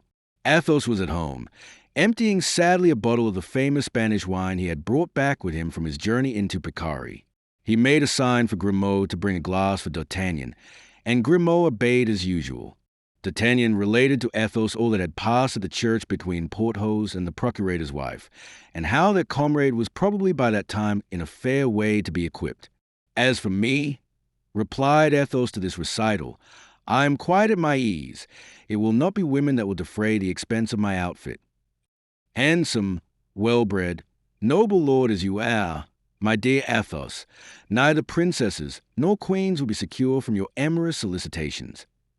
"How young this D'Artagnan is," said Athos, shrugging his shoulders, and he made a sign to Grimaud to bring another bottle. At that moment Planchet put his head modestly in at the half-open door, and told his master that the horses were ready. "What horses?" asked Athos. "Two horses that Monsieur de Treville lends me at my pleasure, and with which I'm now going to take a ride to Saint-Germain." "Well, and what are you going to do at Saint-Germain?" then demanded Athos. Then D'Artagnan described the meeting which he had at the church, and how he had found that lady who, with the seigneur in the black cloak and with the scar near his temple, filled his mind constantly. "That is to say, you are in love with this lady as you were with Madame Bonacieux," said Athos, shrugging his shoulders contemptuously, as if he pitied human weakness. "Not at all," said D'Artagnan. "I am only curious to unravel the mystery to which he is attached. I do not know why, but I imagine that this woman, wholly unknown to me as she is, and wholly unknown to her as I am, has an influence over my life." "Well, perhaps you are right," said Athos. "I do not know a woman that is worth the trouble of being sought for when she is once lost. Madame Bonacieux is lost, so much the worse for her if she is found." "No, Athos, no, you are mistaken," said D'Artagnan. "I love my poor Constance more than ever, and if I knew the place in which she is, were at the end of the world, I would go to free her from the hands of her enemies, but I am ignorant. All my researches have been useless. What is to be said? I must divert my attention. Amuse yourself with Milady, my dear D'Artagnan. I wish you may with all my heart, if that will amuse you." "Hear me, Athos," said D'Artagnan. "Instead of shutting yourself up here as if you were under arrest, get on horseback and come and take a ride with me to Saint-Germain." "My dear fellow," said Athos, "I ride horses when I have any. When I have none, I go afoot." "Well," said D'Artagnan, smiling at the misanthropy of Athos, which from any other person would have offended him, "I ride what I can get. I am not so proud as you. So au revoir, dear Athos." "Au revoir," said the musketeer, making a sign to Grimaud to uncork the bottle he had just brought. D'Artagnan and Planchet mounted, and took the road to Saint-Germain. All along the road, what Athos had said respecting Madame Bonacieux recurred to the mind of the young man. Although D'Artagnan was not of a very sentimental character, the mercer's pretty wife had made a real impression upon his heart. As he said, he was ready to go to the end of the world to seek her, but the world, being round, has many ends, so he did not know which way to turn. Meantime, he was going to try to find out Milady. Milady had spoken to the man in the black cloak. Therefore she knew him. Now, in the opinion of D'Artagnan, it was certainly the man in the black cloak who had carried off Madame Bonacieux the second time, as he had carried her off the first. D'Artagnan then only half lied, which is lying but little, when he said that by going in search of Milady he at the same time went in search of Constance. Thinking of all this, and from time to time giving a touch of the spur to his horse, D'Artagnan completed his short journey, and arrived at Saint-Germain. He had just passed by the pavilion, in which 10 years later Louis XIV was born. He rode up a very quiet street, looking to the right and the left to see if he could catch any vestige of his beautiful Englishwoman, when from the ground floor of a pretty house, which, according to the fashion of the time, had no window toward the street, he saw a face peep out with which he thought he was acquainted. This person walked along the terrace, which was ornamented with flowers. Planchet recognized him first. "Eh, monsieur," said he, addressing D'Artagnan, "don't you remember that face which is blinking yonder?"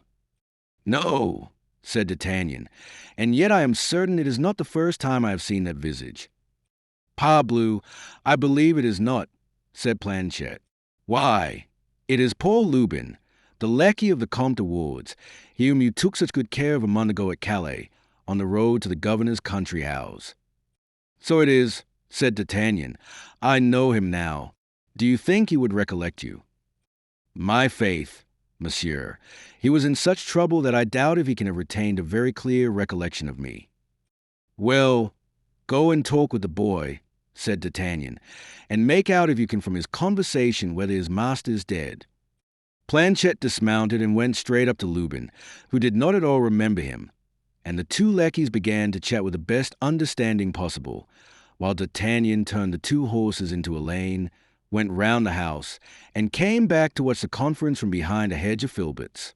At the end of an instant's observation, he heard the noise of a vehicle, and saw Milady's carriage stop opposite to him. He could not be mistaken. Milady was in it. D'Artagnan leaned upon the neck of his horse, in order that he might see without being seen. Milady put her charming blonde head out at the window, and gave her orders to her maid. The latter, a pretty girl of about 20 or 22 years, active and lively, the true soubrette of a great lady, jumped from the step upon which, according to the custom of the time, she was seated, and took her way toward the terrace upon which D'Artagnan had perceived Lubin. D'Artagnan followed the soubrette with his eyes, and saw her go toward the terrace, but it happened that someone in the house called Lubin, so that Planchet remained alone, looking in all directions for the road where D'Artagnan had disappeared. The maid approached Planchet, whom she took for Lubin, and holding out a little billet to him said, "For your master." "For my master," replied Planchet, astonished. "Yes, and important. Take it quickly." Thereupon she ran toward the carriage, which had turned round toward the way it came, jumped upon the step, and the carriage drove off. Planchet turned and returned the billet. Then, accustomed to passive obedience, he jumped down from the terrace, ran toward the lane, and at the end of 20 paces met D'Artagnan, who, having seen all, was coming to him. "For you, monsieur," said Planchet, presenting the billet to the young man. "For me?" said D'Artagnan. "Are you sure that—" "Pardieu, monsieur, I can't be more sure." The soubrette said, "For your master." "I have no other master but you. So, a pretty little less. My faith, is that soubrette?" D'Artagnan opened the letter and read these words. "A person who takes more interest in you than she is willing to confess wishes to know on what day it will suit you to walk in the forest.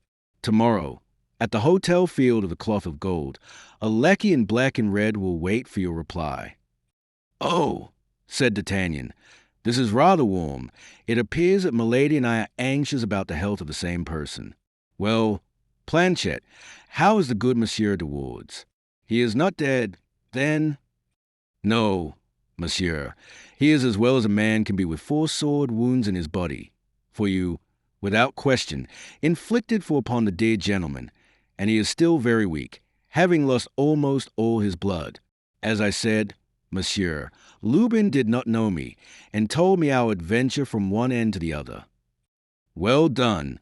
Planchet, you are the king of lackeys. Now jump onto your horse, and let us overtake the carriage."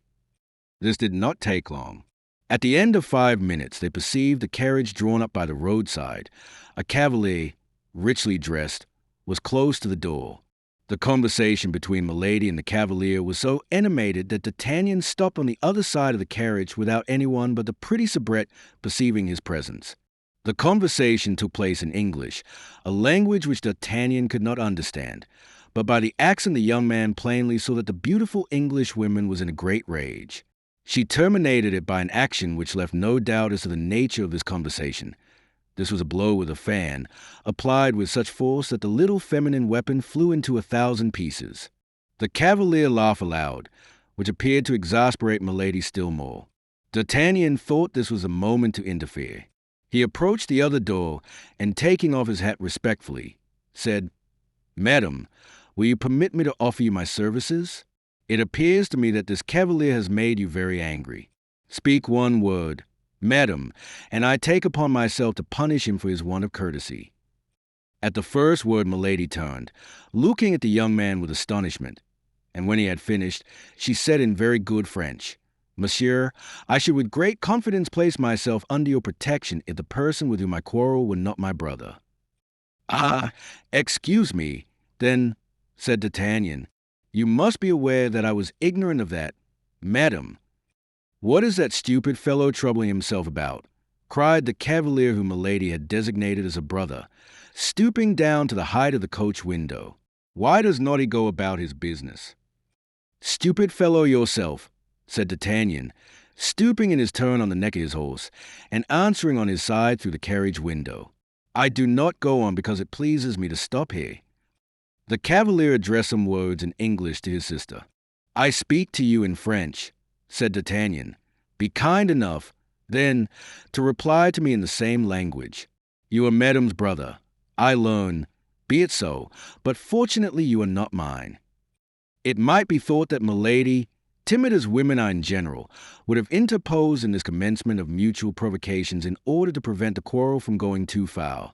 But on the contrary, she threw herself back in a carriage and called out coolly to the coachman, "Go on, home." The pretty soubrette cast an anxious glance at D'Artagnan, whose good looks seemed to have made an impression on her. The carriage went on, and left the two men facing each other. No material obstacle separated them.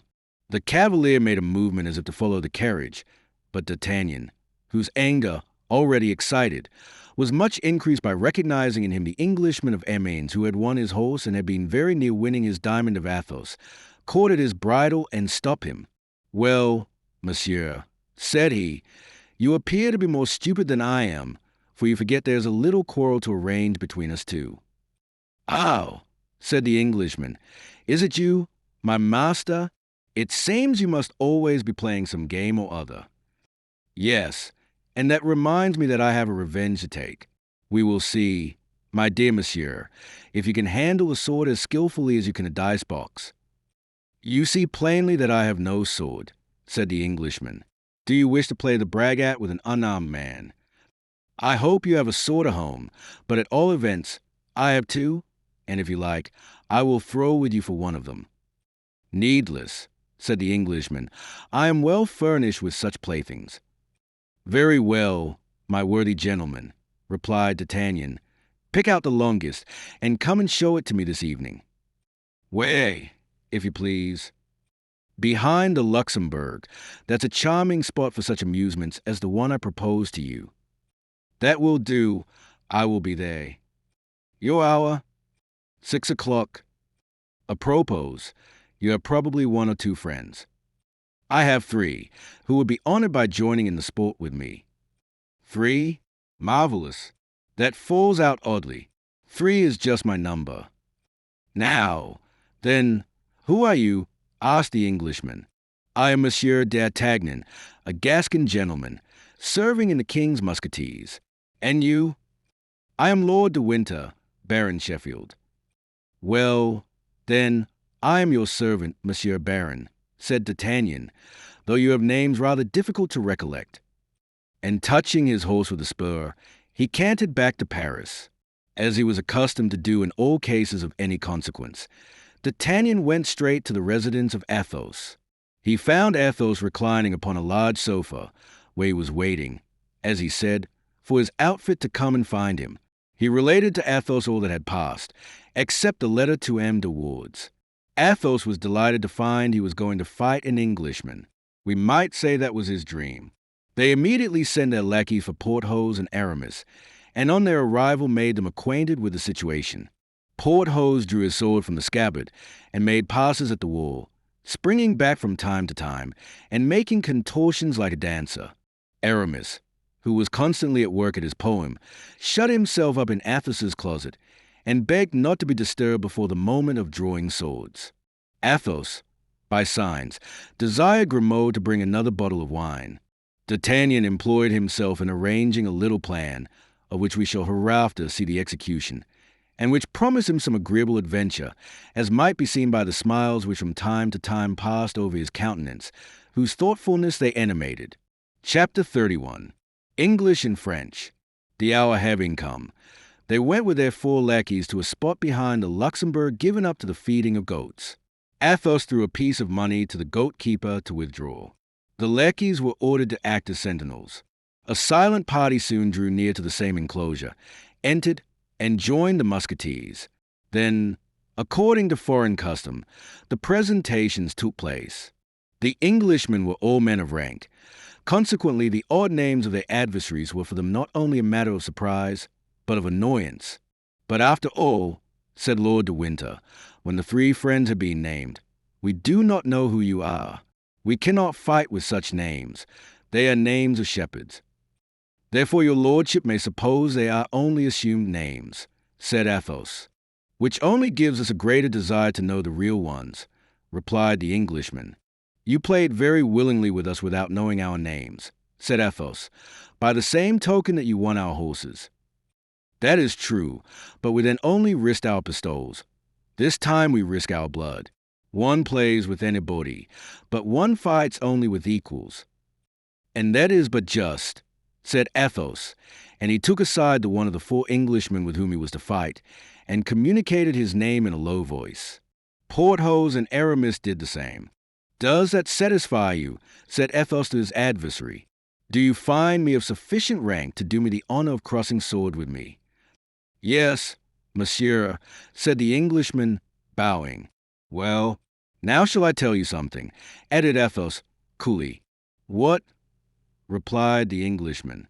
Why, that is that you would have acted much more wisely if you had not required me to make myself known. Why so? Because I am believed to be dead, and have reasons for wishing nobody to know I am living, so that I shall be obliged to kill you to prevent my secret from roaming over the fields. The Englishman looked at Athos, believing that he jested, but Athos did not jest the least in the world.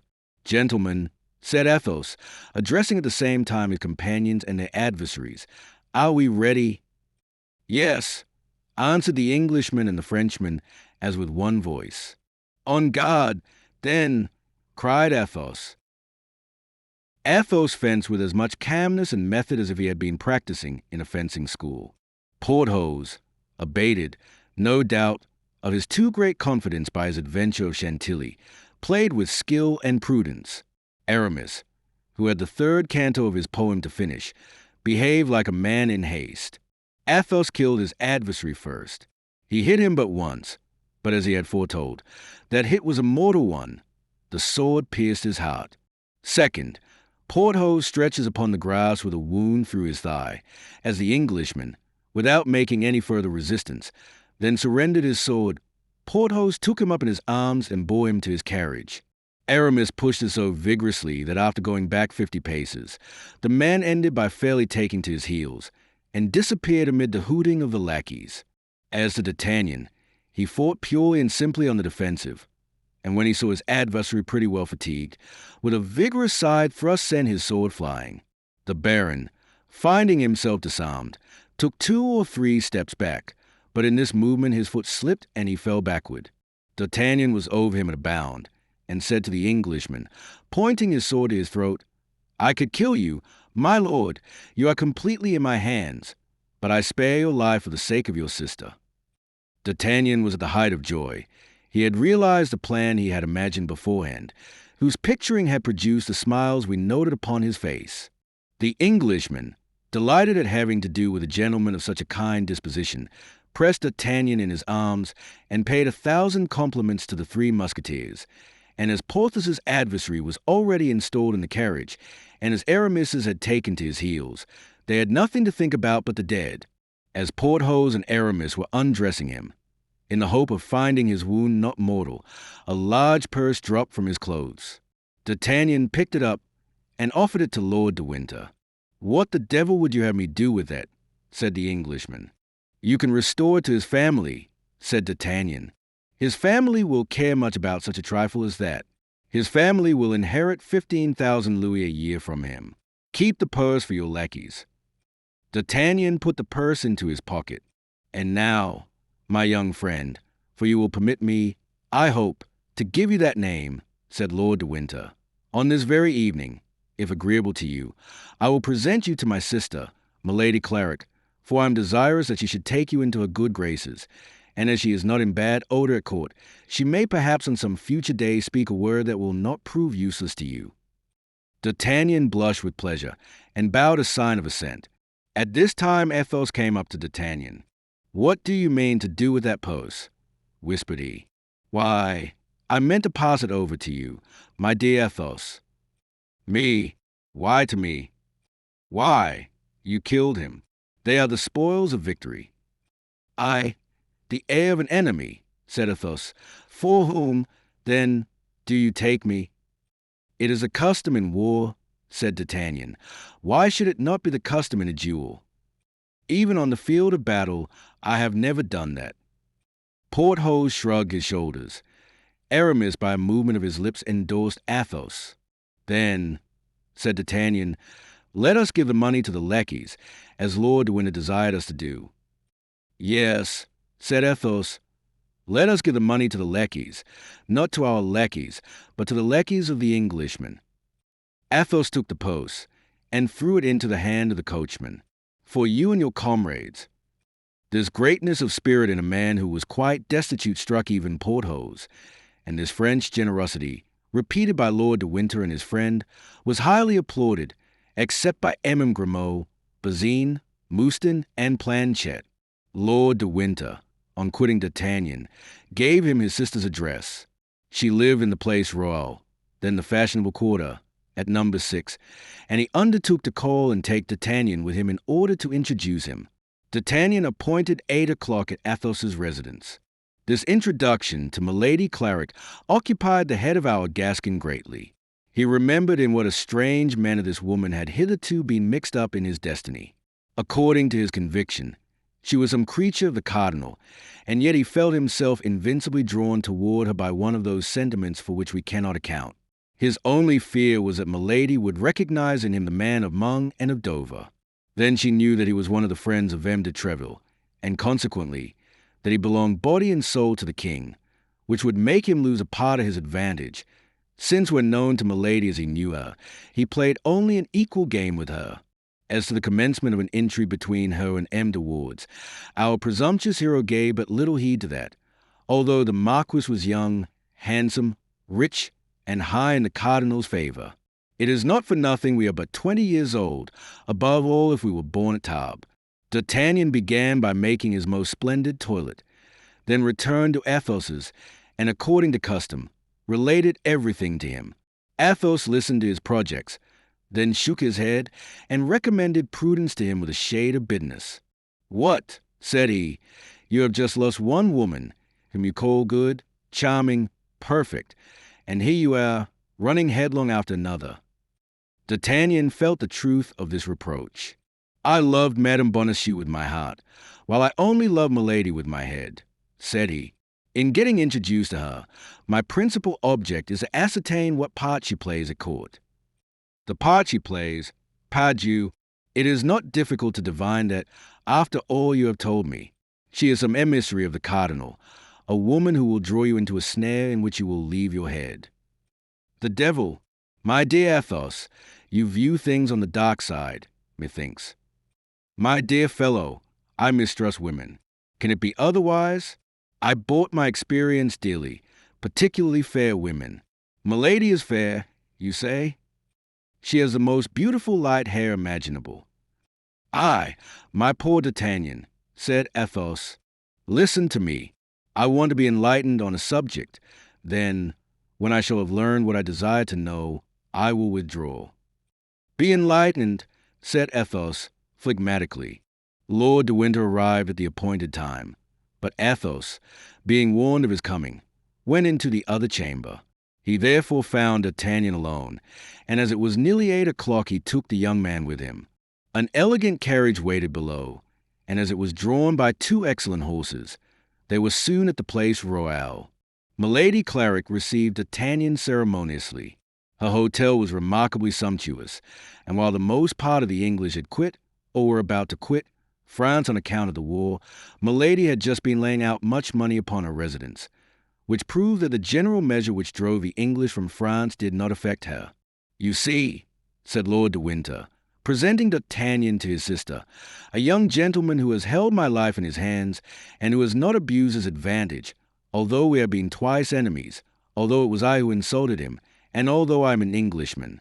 Thank him, then, madam, if you have any affection for me." Milady frowned slightly. A scarcely visible cloud passed over her brow, and so peculiar a smile appeared upon her lips that the young man, who saw and observed this triple shade, almost shuddered at it. The brother did not perceive this. He had turned round to play with Milady's favorite monkey, which had pulled him by the doublet. "You are welcome, monsieur," said Milady, in a voice whose singular sweetness contrasted with the symptoms of ill humor which D'Artagnan had just remarked. "You have today acquired eternal rights to my gratitude." The Englishman then turned round and described the combat without omitting a single detail. Milady listened with the greatest attention, and yet it was easily to be perceived, whatever effort she made to conceal her impressions, that this recital was not agreeable to her. The blood rose to her head, and her little foot worked with impatience beneath her robe. Lord de Winter perceived nothing of this. When he had finished, he went to a table upon which was a salver with Spanish wine and glasses. He filled 2 glasses, and by a sign invited D'Artagnan to drink. D'Artagnan knew it was considered disobliging by an Englishman to refuse to pledge him. He therefore drew near to the table and took the second glass. He did not, however, lose sight of Milady, and in a mirror he perceived the change that came over her face. Now that she believed herself to be no longer observed, a sentiment resembling ferocity animated her countenance. She bit her handkerchief with her beautiful teeth. That pretty little soubrette whom D'Artagnan had already observed then came in. She spoke some words to Lord de Winter in English, who thereupon requested D'Artagnan's permission to retire, excusing himself on account of the urgency of the business that had called him away, and charging his sister to obtain his pardon. D'Artagnan exchanged a shake of the hand with Lord de Winter, and then returned to Milady. Her countenance, with surprise and mobility, had recovered its gracious expression, but some little red spots on her handkerchief indicated that she had bitten her lips till the blood came. Those lips were magnificent.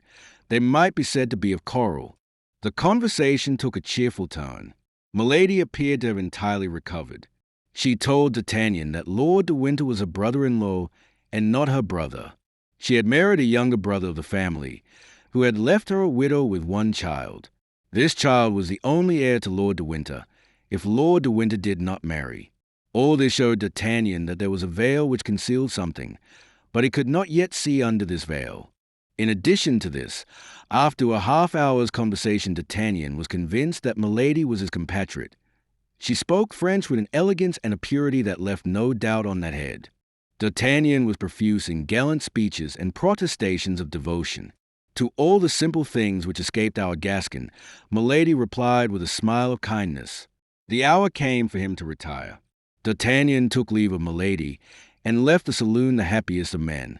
On the staircase he met the pretty soubrette, who brushed gently against him as he passed, and then, blushing to the eyes, asked his pardon for having touched him in a voice so sweet that the pardon was granted instantly. D'Artagnan came again on the morrow, and was still better received than on the evening before. Lord de Winter was not at home, and it was Milady who this time did all the honors of the evening. She appeared to take a great interest in him, asked him whence he came, who were his friends, and whether he had not sometimes thought of attaching himself to the cardinal. D'Artagnan, who, as we have said, was exceedingly prudent for a young man of 20, then remembered his suspicions regarding Milady. He launched into a eulogy of his eminence, and said that he should not have failed to enter into the guards of the cardinal instead of the king's guards if he had happened to Noain de Cavois instead of M. d'Artreville. D'Artagnan replied that he had been sent to the Baye de Treville to treat for a supply of horses, and that he had brought back 4 as specimens. Milady, in the course of the conversation, twice or thrice bit her lips. She had to deal with a Gascon who played close. At the same hour as on the preceding evening, D'Artagnan retired. In the corridor he again met the pretty Kitty. That was the name of the soubrette. She looked at him with an expression of kindness which it was impossible to mistake. But D'Artagnan was so preoccupied by the mistress that he noticed absolutely nothing but her. D'Artagnan came again on the morrow and the day after that, and each day Milady gave him a more gracious reception. Every evening, either in the antechamber, the corridor, or on the stairs, he met the pretty soubrette. But, as we have said, D'Artagnan paid no attention to this persistence of poor Kitty. Chapter 32. A procurator's dinner. However brilliant had been the part played by Porthos in the duel, it had not made him forget the dinner of the procurator's wife. On the morrow he received the last touches of Mouston's brush for an hour, and took his way toward the Rue Auxiliary Hours with the steps of a man who was doubly in favor with fortune. His heart beat, but not like D'Artagnan's with a young and impatient love. No, a more material interest stirred his blood. He was about at last to pass a mysterious threshold, to climb those unknown stays by which, one by one, the old crowns of M. Coquenard had ascended. He was about to see in reality a certain coffer which he had 20 times beheld the image in his dreams, a coffer long and deep, locked, bolted, fastened in the wall, a coffer which he had so often heard, and which the hands, a little wrinkled, it is true, but still not without elegance, of the procurator's wife were about to open to his admiring looks. And then he, a wanderer on the earth, a man without fortune, a man without family, a soldier accustomed to inns, cabarets, taverns, and restaurants, a lover of wine forced to depend upon chance treats, was about to partake of family meals, to enjoy the pleasures of a comfortable establishment, and to give himself up to those little attentions which the harder one is, the more they please, as old soldiers say, to come in the capacity of a cousin, and seat himself every day at a good table, to smooth the yellow, wrinkled brow of the old procurator, to pluck the clerks a little by teaching them basset, pasticks, and lansquenet in their utmost nicety, and winning from them, by way of fee for the lesson he would give them in an hour, their savings of a month. All this was enormously delightful to Porthos.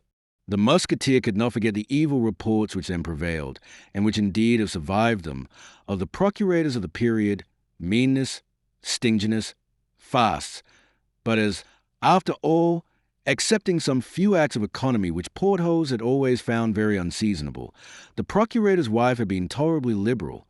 That is, be it understood, for a procurator's wife, he hoped to see a household of a highly comfortable kind. And yet, at the very door the musketeer began to entertain some doubts.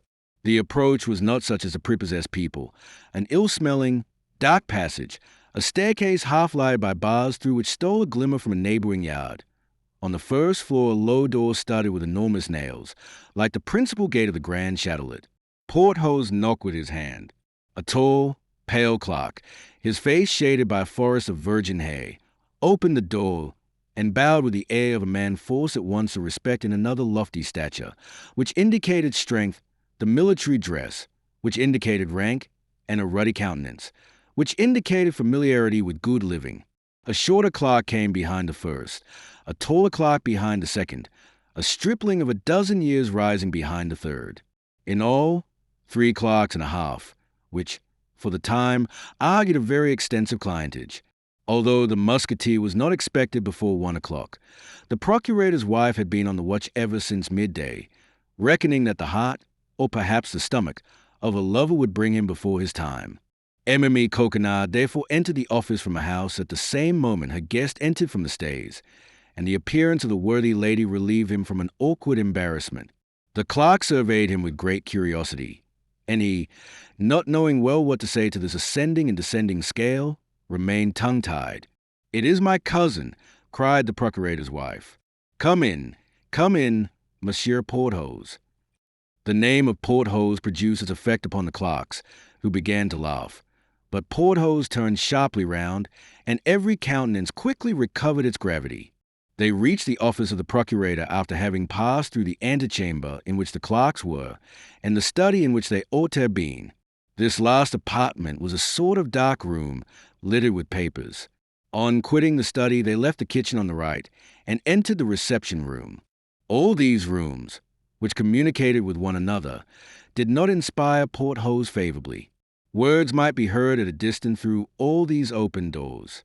Then, while passing, he had cast a rapid, investigating glance into the kitchen, and he was obliged to confess to himself, to the shame of the procurator's wife and his own regret, that he did not see that fire, that animation, that bustle, which when a good repast is on foot prevails generally in that sanctuary of good living. The procurator had without doubt been warned of his visit, as he expressed no surprise at the sight of Porthos, who advanced toward him with a sufficiently easy air, and saluted him courteously. "We are cousins, it appears, Monsieur Porthos," said the procurator, rising, yet supporting his weight upon the arms of his cane chair. The old man, wrapped in a large black doublet, in which the whole of his slender body was concealed, was brisk and dry. His little grey eyes shone like carbuncles, and appeared, with his grinning mouth, to be the only part of his face in which life survived. Unfortunately, the legs began to refuse their service to this bony machine. During the last 5 or 6 months that this weakness had been felt, the worthy procurator had nearly become the slave of his wife. The cousin was received with resignation. That was all. M. Coquenard, firm upon his legs, would have declined all relationship with M. Porthos. "Yes, monsieur, we are cousins," said Porthos, without being disconcerted, as he had never reckoned upon being received enthusiastically by the husband. "By the female side, I believe," said the procurator, maliciously. Porthos did not feel the ridicule of this, and took it for a piece of simplicity, at which he laughed in his large mustache. M. Coquenard, who knew that a simple-minded procurator was a very rare variety in the species, smiled a little and colored a great deal. M. Coquenard had, since the arrival of Porthos, frequently cast his eyes with great uneasiness upon a large chest placed in front of his oak desk. Porthos comprehended that this chest, although it did not correspond in shape with that which he had seen in his dreams, must be the blessed coffer, and he congratulated himself that the reality was several feet higher than the dream. M. Coquenard did not carry his genealogical investigations any further, but withdrawing his anxious look from the chest and fixing it upon Porthos, he contented himself with saying, "Monsieur, our cousin will do us a favor of dining with us once before his departure for the campaign. Will he not, Madame Coquenard?" This time Porthos received the blow right in his stomach, and felt it. It appeared likewise that M. Coquenard was not less affected by it on a part, for she added, "My cousin will not return if he finds that we do not treat him kindly, but otherwise he has so little time to pass in Paris, and consequently to spare to us, that we must entreat him to give us every instant he can call his own previous to his departure." "Oh, my legs, my poor legs! Where are you?" murmured Coquenard, and he tried to smile. This succor, which came to Porthos at the moment in which he was attacked in his gastronomic hopes, inspired much gratitude in the musketeer toward the procurator's wife. The hour of dinner soon arrived. They passed into the eating room, a large dark room situated opposite the kitchen. The clerks, who, as it appeared, had smelled unusual perfumes in the house, were of military punctuality, and held their stools in hand quite ready to sit down. Their jaws moved preliminarily with fearful threatenings. "Indeed," thought Porthos, casting a glance at the 3 hungry clerks, for the errand boy, as might be expected, was not admitted to the honors of a magisterial table. "In my cousin's place, I would not keep such gamins. They look like shipwrecked sailors who have not eaten for 6 weeks." M. Coquenard entered, pushed along upon his armchair with casters by M. Coquenard, whom Porthos assisted in rolling her husband up to the table. He had scarcely entered when he began to agitate his nose and his jaws after the example of his clerks. "Oh, oh," said he, "here's a soup which is rather inviting." "What the devil can they smell so extraordinary in this soup?" said Porthos, at the sight of a pale liquid, abundant but entirely free from meat, on the surface of which a few crusts swam about as rare as the islands of an archipelago. M. Coquenard smiled, and upon a sign from her everyone eagerly took his seat. M. Coquenard was served first, then Porthos. Afterward M. Coquenard filled her own plate, and distributed the crust without soup to the impatient clerks. At this moment the door of the dining room unclosed with a creak, and Porthos perceived through the half-open flap the little clerk who, not being allowed to take part in the feast, ate his dry bread in the passage with the double odor of the dining room and kitchen. After the soup, the maid brought a boiled fowl, a piece of magnificence which caused the eyes of the diners to dilate in such a manner that they seemed ready to burst. "One may see that you love your family, Madame Coquenard," said the procurator, with a smile that was almost tragic. "You are certainly treating your cousin very handsomely." The poor fowl was thin, and covered with one of those thick, bristly skins through which the teeth cannot penetrate with all their efforts. The fowl must have been sought for a long time on the perch, to which it had retired to die of old age. "The devil," thought Porthos, "this is poor work. I respect old age, but I don't much like it boiled or roasted." And he looked round to see if anybody partook of his opinion.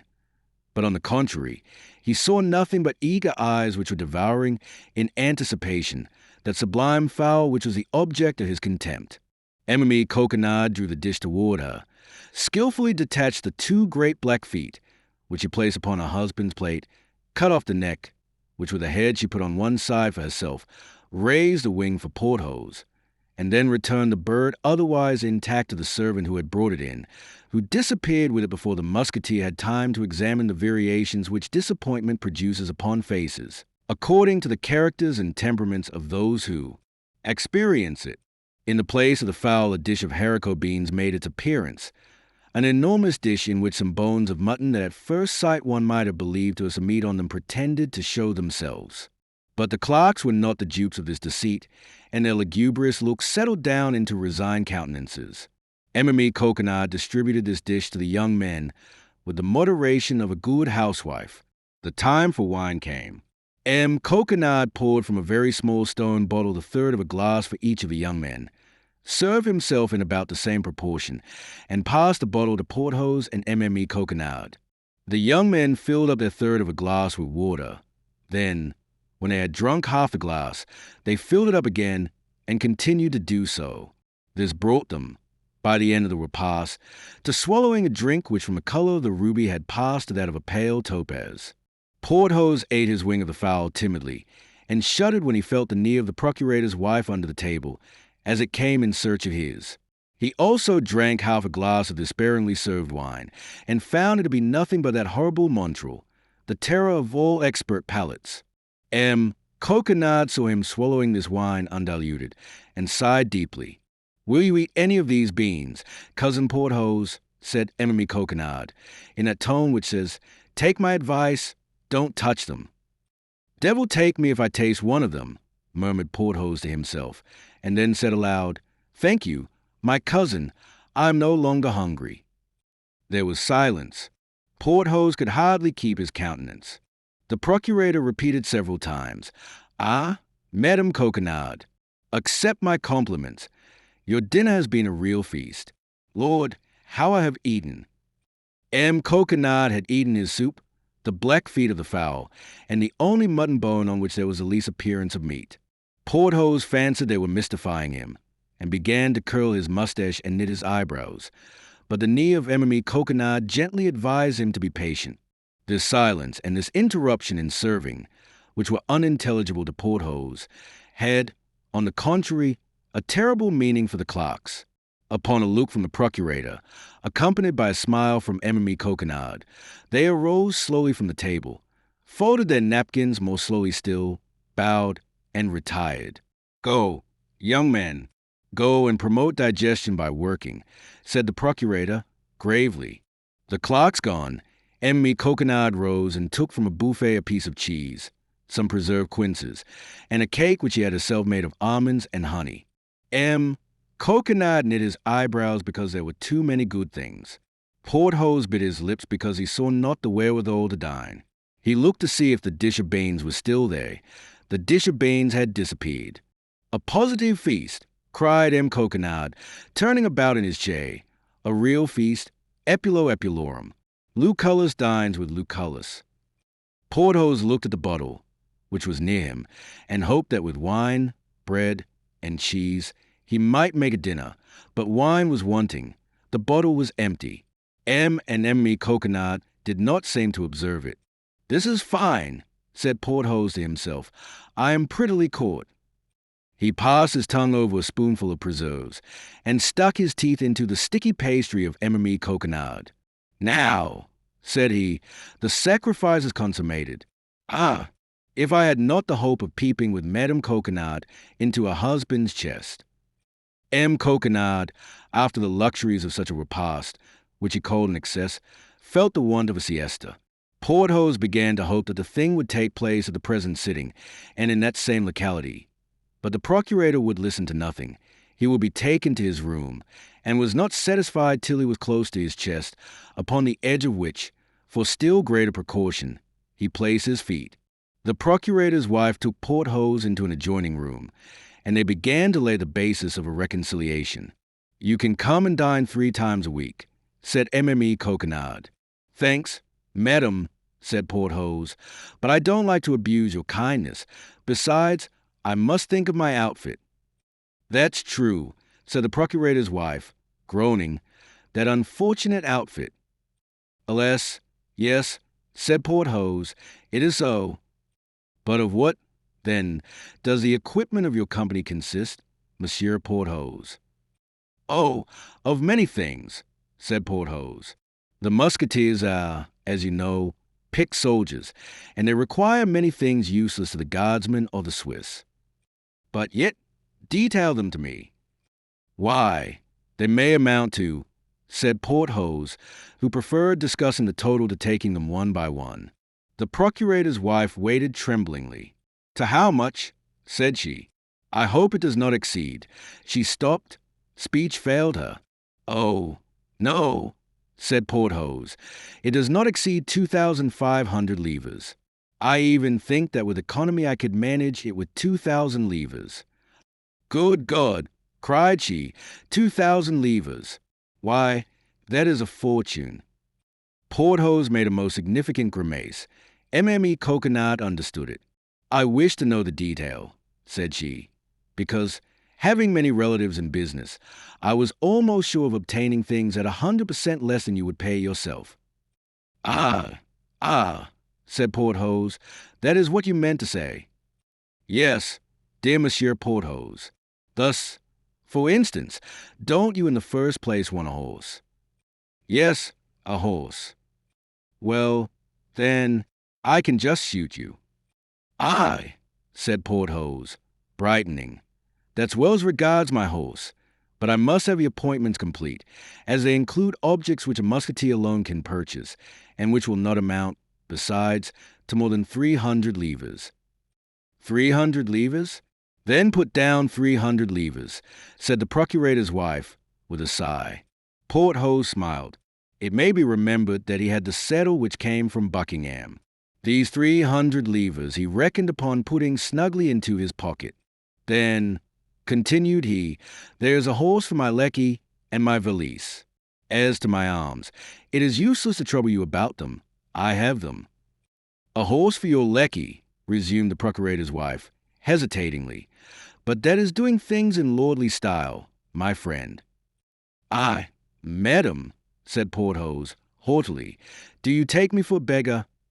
No, I only thought that a pretty mule makes sometimes as good an appearance as a horse, and it seemed to me that by getting a pretty mule for Mouston. Well, agreed for a pretty mule, said Porthos. You are right, I have seen very great Spanish nobles whose whole suite were mounted on mules. But then you understand, Madame Coquenard, a mule with feathers and bells. Be satisfied, said the procurator's wife. There remains a valise, added Porthos. Oh, don't let that disturb you, cried Mme Coquenard. My husband has 5 or 6 valises. You shall choose the best. There is one in particular which he prefers in his journeys, large enough to hold all the world. Your valise is then empty? Asked Porthos, with simplicity. Certainly it is empty, replied the procurator's wife, in real innocence. Ah, but the valise I want, cried Porthos, is a well-filled one, my dear. Madame uttered fresh sighs. Molière had not written his scene in Le Varret then. Mme Coquenard was in the dilemma of Harpagon. Finally, the rest of the equipment was successively debated in the same manner, and the result of the sitting was that the procurator's wife should give 800 livres in money, and should furnish the horse and the mule which should have the honor of carrying Porthos and Mouston to glory. These conditions being agreed to, Porthos took leave of Mme Coquenard. The latter wished to detain him by darting certain tender glances, but Porthos urged the commands of duty, and the procurator's wife was obliged to give place to the king. The musketeer returned home hungry and in bad humor. Chapter 33. Soubrette and Mistress. Meantime, as we have said, despite the cries of his conscience and the wise counsels of Athos, D'Artagnan became hourly more in love with Milady. Thus he never failed to pay his diurnal court to her, and the self-satisfied Gascon was convinced that sooner or later she could not fail to respond. One day, when he arrived with his head in the air, and as light at heart as a man who awaits a shower of gold, he found the soubrette under the gateway of the hotel. But this time the pretty kitty was not contented with touching him as he passed. She took him gently by the hand. Good, thought D'Artagnan. She is charged with some message for me from a mistress. She is about to appoint some rendezvous of which she had not courage to speak. And he looked down at the pretty girl with the most triumphant air imaginable. I wish to say 3 words to you, Monsieur Chevalier, stammered the soubrette. Speak, my child, speak, said D'Artagnan. I listen. Here? Impossible. That which I have to say is too long, and above all, too secret. Well, what is to be done? If Monsieur Chevalier would follow me, said Kitty timidly. Where you please, my dear child. Come, then. And Kitty, who had not let go the hand of D'Artagnan, led him up a little dark, winding staircase, and after ascending about 15 steps, opened the door. Come in here, Monsieur Chevalier, said she. Here we shall be alone, and can talk. And whose room is this, my dear child? It is mine, Monsieur Chevalier. It communicates with my mistresses by that door. But you need not fear. She will not hear what we say. She never goes to bed before midnight. D'Artagnan cast a glance around him. The little apartment was charming for its taste and neatness. But in spite of himself, his eyes were directed to that door which Kitty said led to Milady's chamber. Kitty guessed what was passing in the mind of the young man, and heaved a deep sigh. You love my mistress, then, very dearly, Monsieur Chevalier, said she. Oh, more than I can say. Kitty, I am mad for her. Kitty breathed a second sigh. Alas, monsieur, said she, that is too bad. What the devil do you see so bad in it? Said D'Artagnan. Hein, said D'Artagnan, can she have charged you to tell me so? Oh, no, monsieur, but out of the regard I have for you, I have taken the resolution to tell you so. Much obliged, my dear Kitty, but for the intention only. For the information, you must agree, is not likely to be at all agreeable. That is to say, you don't believe what I have told you. Is it not so? We have always some difficulty in believing such things, my pretty dear, were it only from self-love. Then you don't believe me. I confess that unless you deign to give me some proof of what you advance. What do you think of this? Kitty drew a little note from her bosom. For me, said D'Artagnan, seizing the letter. No, for another. For another? Yes. His name, cried D'Artagnan. Read the address. Monsieur L. Comte de Wards. The remembrance of the scene at Saint-Germain presented itself to the mind of the presumptuous Gascon. As quick as thought, he tore open the letter, in spite of the cry which Kitty uttered on seeing what he was going to do, or rather, what he was doing. Oh, good Lord, Monsieur Chevalier, said she, what are you doing? I, said D'Artagnan, nothing, and he read, You have not answered my first note. Are you indisposed, or have you forgotten the glances you favored me with at the ball of Emery de Guise? You have an opportunity now. Count, do not allow it to escape. D'Artagnan became very pale. He was wounded in his self-love. He thought that it was in his love. Poor dear Monsieur d'Artagnan, said Kitty, in a voice full of compassion, and pressing anew the young man's hand. You pity me, little one, said D'Artagnan. Oh, yes, and with all my heart, for I know what it is to be in love. You know what it is to be in love, said D'Artagnan, looking at her for the first time with much attention. Alas, yes. Well, then, instead of pitying me, you would do much better to assist me in avenging myself on your mistress. And what sort of revenge would you take? I would triumph over her and supplant my rival. I will never help you in that, Monsieur Chevalier, said Kitty warmly. And why not? Demanded D'Artagnan. For 2 reasons. What ones? The first is that my mistress will never love you. How do you know that? You have cut her to the heart. In what can I have offended her? I who ever since I have known her have lived at her feet like a slave. Speak, I beg you. I will never confess that but to the man who should read to the bottom of my soul. D'Artagnan looked at Kitty for the second time. The young girl had freshness and beauty which many duchesses would have purchased with their coronets. Kitty, said he, I will read to the bottom of your soul whenever you like. Don't let that disturb you. And he gave her a kiss at which the poor girl became as red as a cherry. Oh, no, said Kitty, it is not me you love. It is my mistress you love. You told me so just now. And does that hinder you from letting me know the second reason?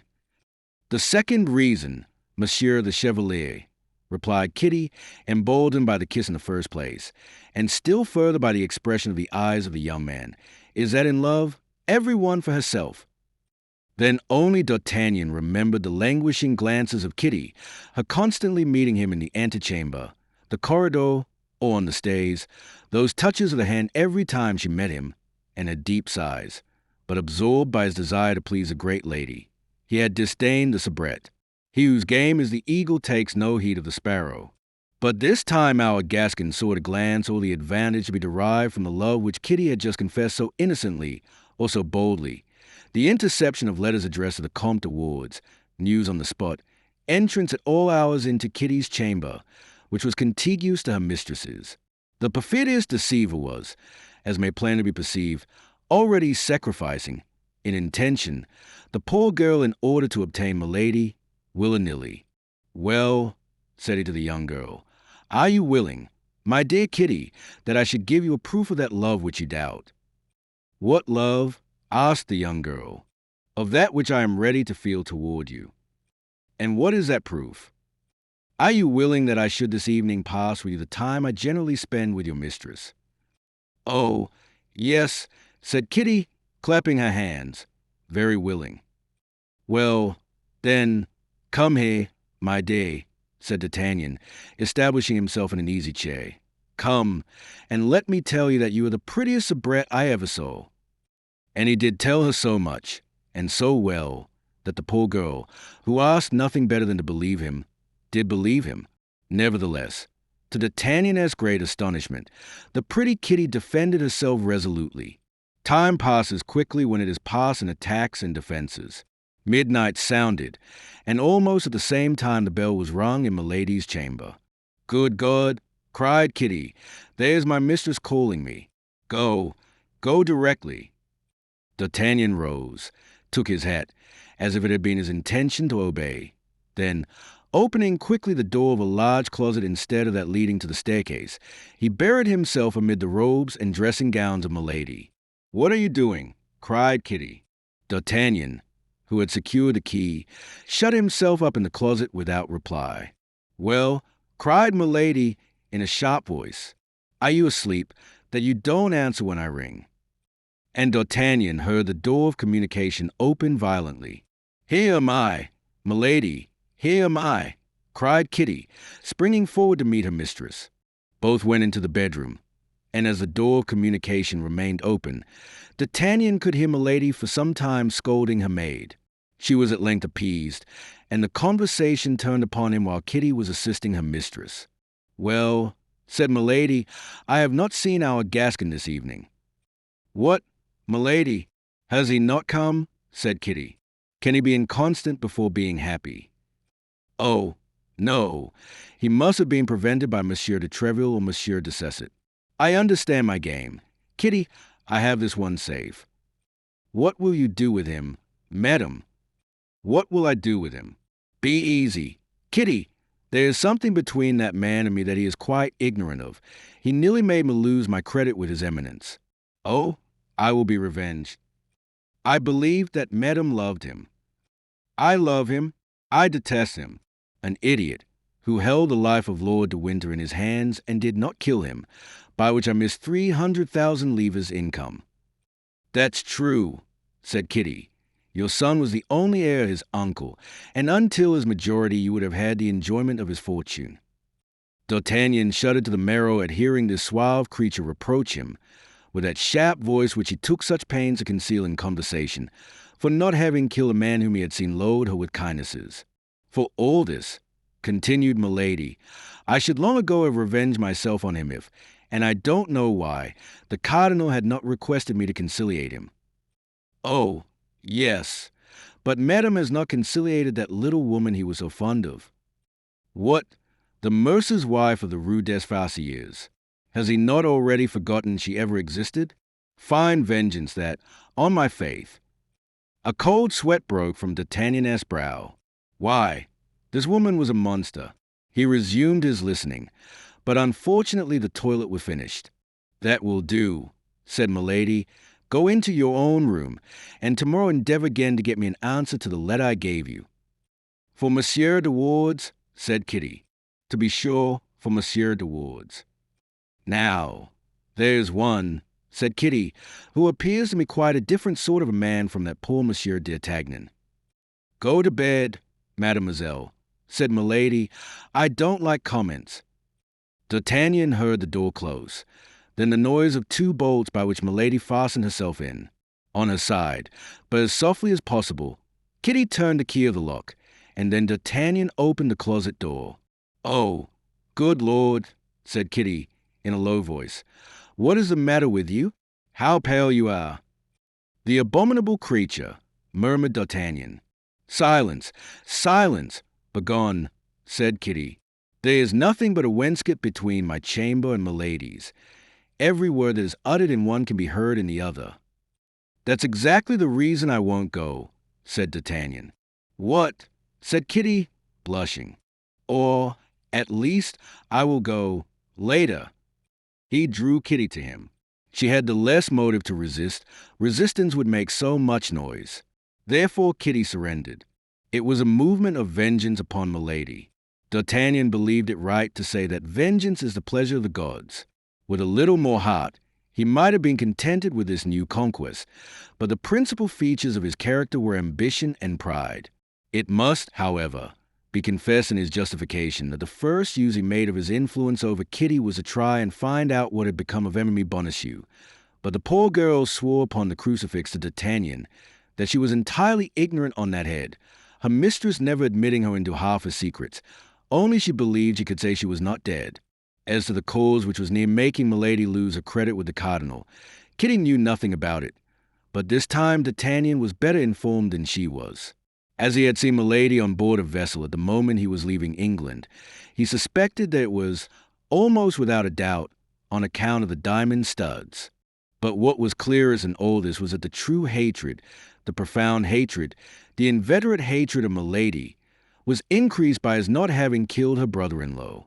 D'Artagnan came the next day to Milady's, and finding her in a very ill humor, had no doubt that it was lack of an answer from M. de Wardes that provoked her thus. Kitty came in, but Milady was very cross with her. The poor girl ventured a glance at D'Artagnan, which said, "See how I suffer on your account." Toward the end of the evening, however, the beautiful lioness became milder. She smilingly listened to the soft speeches of D'Artagnan, and even gave him a hand to kiss. D'Artagnan departed, scarcely knowing what to think, but as he was a youth who did not easily lose his head, while continuing to pay his court to Milady, he had framed a little plan in his mind. He found Kitty at the gate, and, as on the preceding evening, went up to her chamber. Kitty had been accused of negligence and severely scolded. Milady could not at all comprehend the silence of the Comte de Wardes, and she ordered Kitty to come at 9 o'clock in the morning to take a 3rd letter. D'Artagnan made Kitty promise to bring him that letter on the following morning. The poor girl promised all her lover desired. She was mad. Things passed as on the night before. D'Artagnan concealed himself in his closet. Milady called, undressed, sent away Kitty, and shut the door. As the night before, D'Artagnan did not return home till 5 o'clock in the morning. At 11 o'clock Kitty came to him. She held in her hand a fresh billet from Milady. This time the poor girl did not even argue with D'Artagnan. She gave it to him at once. She belonged body and soul to a handsome soldier. D'Artagnan opened the letter and read as follows. "This is the 3rd time I have written to you to tell you that I love you. Beware that I do not write to you a 4th time to tell you that I detest you. If you repent of the manner in which you have acted toward me, the young girl who brings you this will tell you how a man of spirit may obtain his pardon." D'Artagnan colored and grew pale several times in reading this billet. "Oh, you love her still," said Kitty, who had not taken her eyes off the young man's countenance for an instant. "No, Kitty, you are mistaken. I do not love her, but I will avenge myself for her contempt." "Oh, yes, I know what sort of vengeance. You told me that. What matters it to you? Kitty, you know it is you alone whom I love. How can I know that? By the scorn I will throw upon her. D'Artagnan took a pen and wrote, Madam, until the present moment I could not believe that it was to me your first 2 letters were addressed. So unworthy did I feel myself of such an honor. Besides, I was so seriously indisposed I could not in any case have replied to them. But now I am forced to believe in the excess of your kindness, since not only your letter but your servant assures me that I have the good fortune to be beloved by you. She has no occasion to teach me the way in which a man of spirit may obtain his pardon. I will come and ask mine at 11 o'clock this evening. To delay it a single day would be in my eyes now to commit a fresh offense. From him whom you have rendered the happiest of men. Comte de Wardes. This note was in the first place a forgery. It was likewise an indelicacy. It was even, according to our present manners, something like an infamous action, but at that period people did not manage affairs as they do today. Besides, D'Artagnan from her own admission knew Milady culpable of treachery in matters more important, and could entertain no respect for her. And yet, notwithstanding this want of respect, he felt an uncontrollable passion for this woman boiling in his veins, passion drunk with contempt, but passion or thirst, as the reader pleases. D'Artagnan's plan was very simple. By Kitty's chamber he could gain that of her mistress.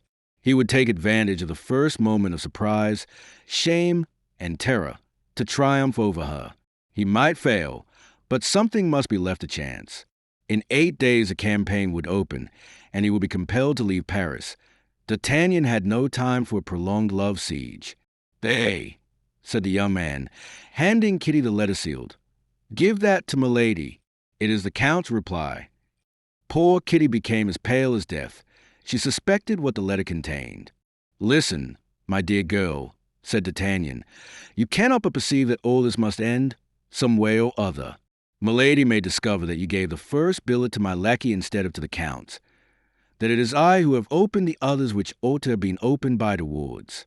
Milady will then turn you out of doors, and you know she is not the woman to limit her vengeance. For me, I well know, my sweet girl," said D'Artagnan, "but I am grateful, I swear to you. But what does this note contain?" "Milady will tell you." "Ah, you do not love me," cried Kitty, "and I am very wretched." To this reproach there is always one response which deludes women. D'Artagnan replied in such a manner that Kitty remained in a great delusion. Although she cried freely before deciding to transmit the letter to her mistress, she did at last so decide, which was all D'Artagnan wished. Finally he promised that he would leave her mistress's presence at an early hour that evening, and that when he left the mistress he would ascend with the maid. This promise completed poor Kitty's consolation. Chapter 34, in which the equipment of Aramis and Porthos is treated of. Since the 4 friends had been each in search of his equipments, there had been no fixed meeting between them. They dined apart from one another, wherever they might happen to be, or rather where they could. Duty likewise on its part took a portion of that precious time which was gliding away so rapidly, only they had agreed to meet once a week, about 1 o'clock, at the residence of Athos, seeing that he, in agreement with the vow he had formed, did not pass over the threshold of his door. This day of reunion was the same day as that on which Kitty came to find D'Artagnan. Soon as Kitty left him, D'Artagnan directed his steps toward the Rue Férou. He found Athos and Aramis philosophizing. Aramis had some slight inclination to resume the cassock.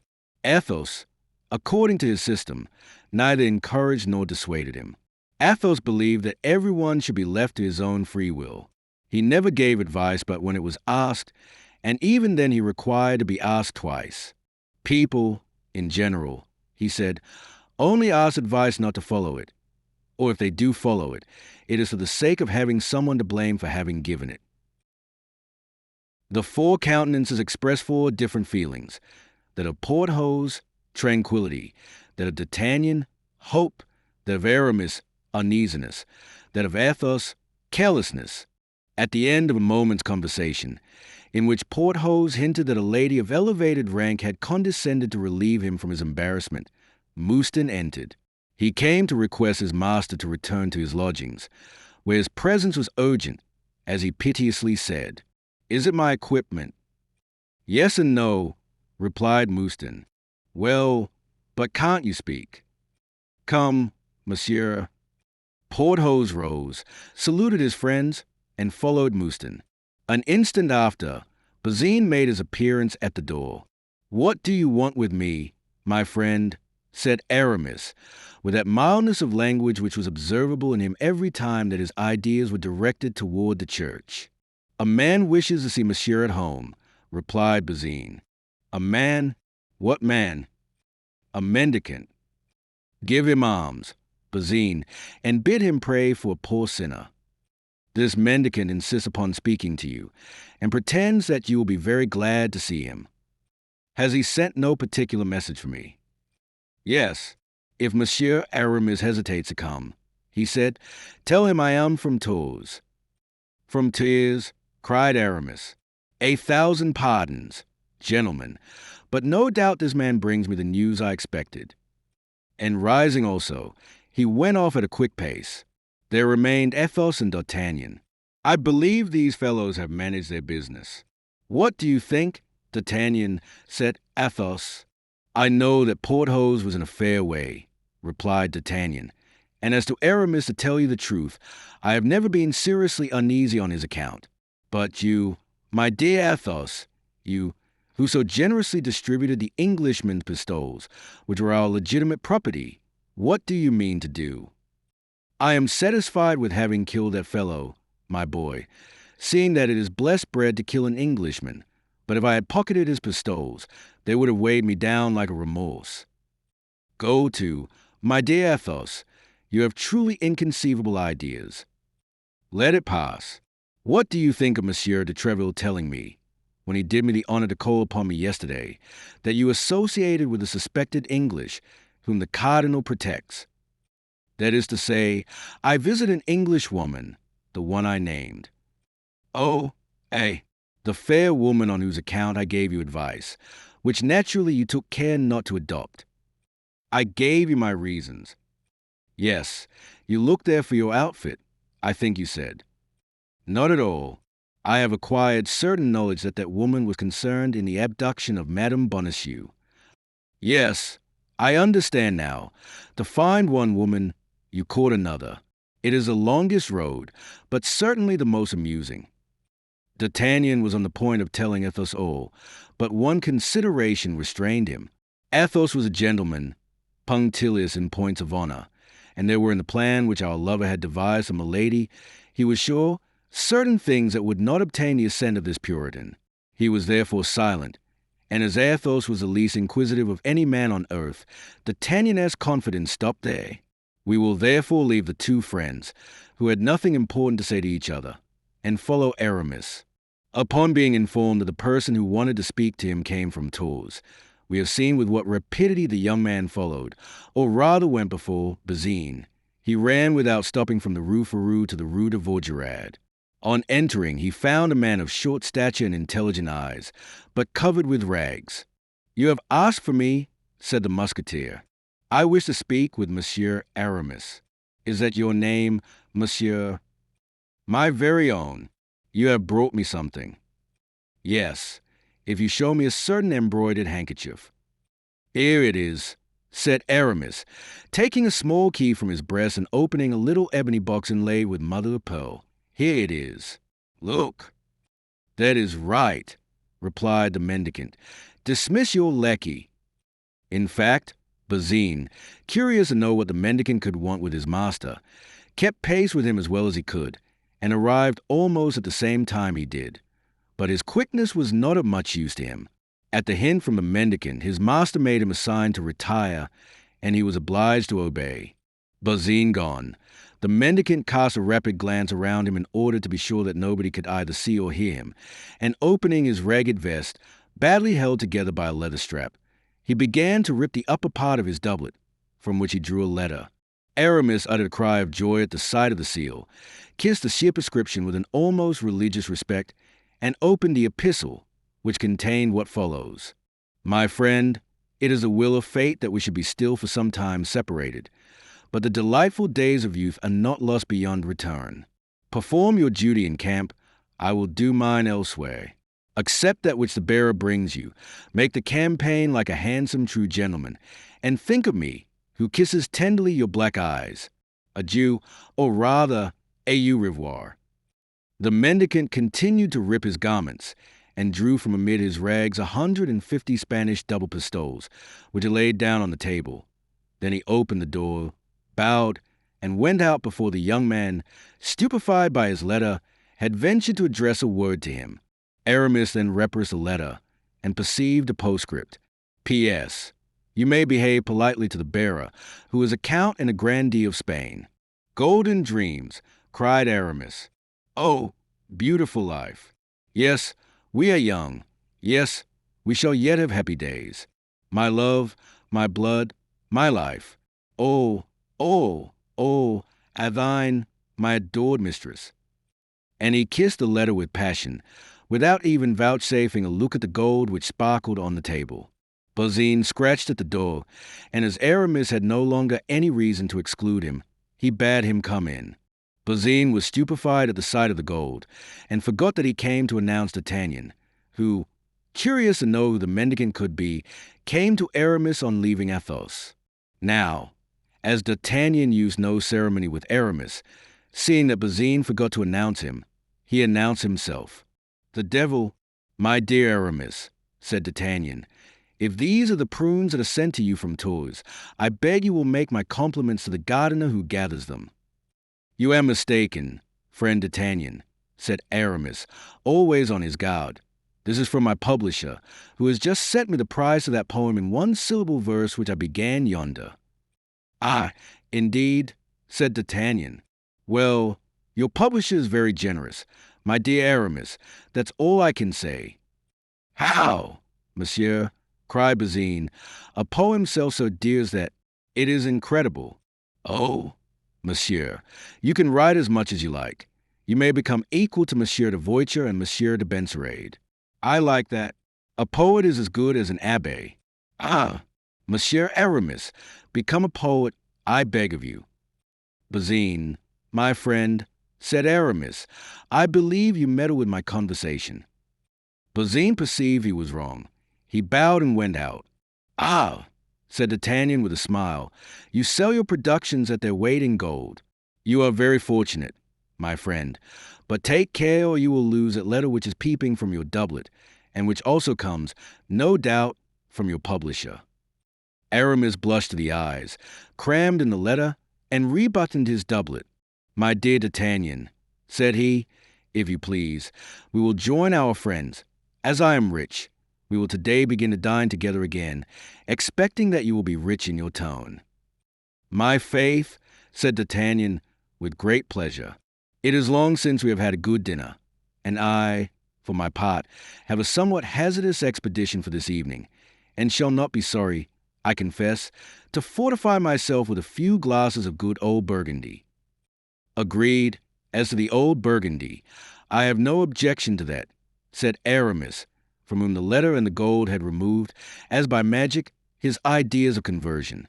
And having put 3 or 4 double pistoles into his pocket to answer the needs of the moment, he placed the others in the ebony box, inlaid with mother of pearl, in which was a famous handkerchief which served him as a talisman. The 2 friends repaired to Athos's, and he, faithful to his vow of not going out, took upon him to order dinner to be brought to them.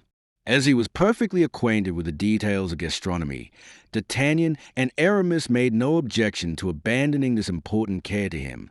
They went to find Porthos, and at the corner of the Rue Bac met Mouston, who, with a most pitiable air, was driving before him a mule and a horse. D'Artagnan uttered a cry of surprise, which was not quite free from joy. Ah, my yellow horse, cried he. Aramis, look at that horse. Oh, the frightful brute, said Aramis. Aye, my day, replied D'Artagnan. Upon that very horse I came to Paris. What, does Monsieur know this horse? Said Mouston.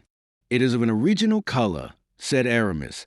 I never saw one with such a hide in my life. I can well believe it, replied D'Artagnan, and that was why I got 3 crowns for him. It must have been for his hide, for, certes, the carcass is not worth 18 livres. But how did this horse come into your hands, Mouston? Pray, said the lackey, say nothing about it, monsieur. It is a frightful trick of the husband of our duchess. How is that, Mouston? Why, we are looked upon with a rather favourable eye by a lady of quality, the Duchesse de. But, your pardon, my master has commanded me to be discreet. She had forced us to accept a little souvenir, a magnificent Spanish genet and an Andalusian mule, which were beautiful to look upon. The husband heard of the affair. On their way he confiscated the 2 magnificent beasts which were being sent to us, and substituted these horrible animals. Which you are taking back to him, said D'Artagnan. Exactly, replied Mouston. You may well believe that we will not accept such steeds as these in exchange for those which have been promised to us. No, pardieu, though I should like to have seen Porthos on my yellow horse. That would give me an idea of how I looked when I arrived in Paris. But don't let us hinder you. Mouston, go and perform your master's orders. Is he at home? Yes, monsieur, said Mouston, but in a very ill humor. Get up. He continued his way toward the Quai des Grands Augustins, while the 2 friends went to ring the bell of the unfortunate Porthos. He, having seen them crossing the yard, took care not to answer, and they rang in vain. Meanwhile Mouston continued on his way, and crossing the Pont Neuf, still driving the 2 sorry animals before him, he reached the Rue Auxiliary Hours. Arrived there, he fastened, according to the orders of his master, both horse and mule to the knocker of the procurator's door. Then, without taking any thought for their future, he returned to Porthos, and told him that his commission was completed. In a short time the 2 unfortunate beasts, who had not eaten anything since the morning, made such a noise in raising and letting fall the knocker that the procurator ordered his errand boy to go and inquire in the neighborhood to whom this horse and mule belonged. Emily Coquenard recognized her present, and could not at first comprehend this restitution. But the visit of Porthos soon enlightened her. The anger which fired the eyes of the musketeer, in spite of his efforts to suppress it, terrified his sensitive inamorata. In fact, Mouston had not concealed from his master that he had met D'Artagnan and Aramis, and that D'Artagnan and the yellow horse had recognized the Béarnese pony upon which he had come to Paris, and which he had sold for 3 crowns. Porthos went away after having appointed a meeting with the procurator's wife in the cloister of St. Magloire. The procurator, seeing he was going, invited him to dinner, an invitation which the musketeer refused with a majestic air. Emily Coquenard repaired trembling to the cloister of St. Magloire, for she guessed the reproaches that awaited her there, but she was fascinated by the lofty airs of Porthos. All that which a man wounded in his self-love could let fall in the shape of imprecations and reproaches upon the head of a woman, Porthos let fall upon the bowed head of the procurator's wife. Alas, said she, I did all for the best. One of our clients is a horse dealer. He owes money to the office, and is backward in his pay. I took the mule and the horse for what he owed us. He assured me that they were 2 noble steeds. Well, madam, said Porthos, if he owed you more than 5 crowns, your horse dealer is a thief. There is no harm in trying to buy things cheap, Monsieur Porthos, said the procurator's wife, seeking to excuse herself. No, madam, but they who so assiduously try to buy things cheap ought to permit others to seek more generous friends. And Porthos, turning on his heel, made a step to retire. Monsieur Porthos, cried the procurator's wife, I have been wrong. I see it. I ought not to have driven a bargain when it was to equip a cavalier like you. Porthos, without reply, retreated a second step. The procurator's wife fancied she saw him in a brilliant cloud, all surrounded by duchesses and marchionesses, who cast bags of money at his feet. Stop, in the name of heaven, Monsieur Porthos, cried she. Stop, and let us talk. Talking with you brings me misfortune, said Porthos. But, tell me, what do you ask? Nothing, for that amounts to the same thing as if I asked you for something. The procurator's wife hung upon the arm of Porthos, and in the violence of her grief she cried out, Monsieur Porthos, I am ignorant of all such matters. How should I know what a horse is? How should I know what horse furniture is? You should have left it to me, then, madam, who know what they are. but you wish to be frugal, and consequently to lend at usury. It was wrong, Monsieur Porthos, but I will repair that wrong, upon my word of honor. How so? Asked the musketeer. Listen, this evening M. Coquenard is going to the house of the Duc de Chaulnes, who has sent for him. It is for a consultation, which will last 3 hours at least. Come, we shall be alone, and can make up our accounts. In good time. Now you talk, my dear. You pardon me. We shall see, said Porthos majestically, and the two separated, saying, till this evening. The devil, thought Porthos, as he walked away. It appears I am getting nearer to Monsieur Coquenard's strong box at last. Chapter 35. A Gascon a match for Cupid. The evening so impatiently waited for by Porthos and by D'Artagnan at last arrived. As was his custom, D'Artagnan presented himself at Milady's at about 9 o'clock. He found her in a charming humor. Never had he been so well received. Our Gascon knew, by the first glance at his eye, that his billet had been delivered, and that this billet had had its effect. Kitty entered to bring some sherbet. Her mistress put on a charming face, and smiled on her graciously. But alas, the poor girl was so sad that she did not even notice Milady's condescension. D'Artagnan looked at the two women, one after the other, and was forced to acknowledge that in his opinion Dame Nature had made a mistake in their formation. To the great lady she had given a heart vile and venal. To the soubrette she had given the heart of a duchess. At 10 o'clock Milady began to appear restless. D'Artagnan knew what she wanted. She looked at the clock, rose, reseated herself, smiled at D'Artagnan with an air which said, "You are very amiable, no doubt, but you would be charming if you would only depart." D'Artagnan rose and took his hat. Milady gave him her hand to kiss.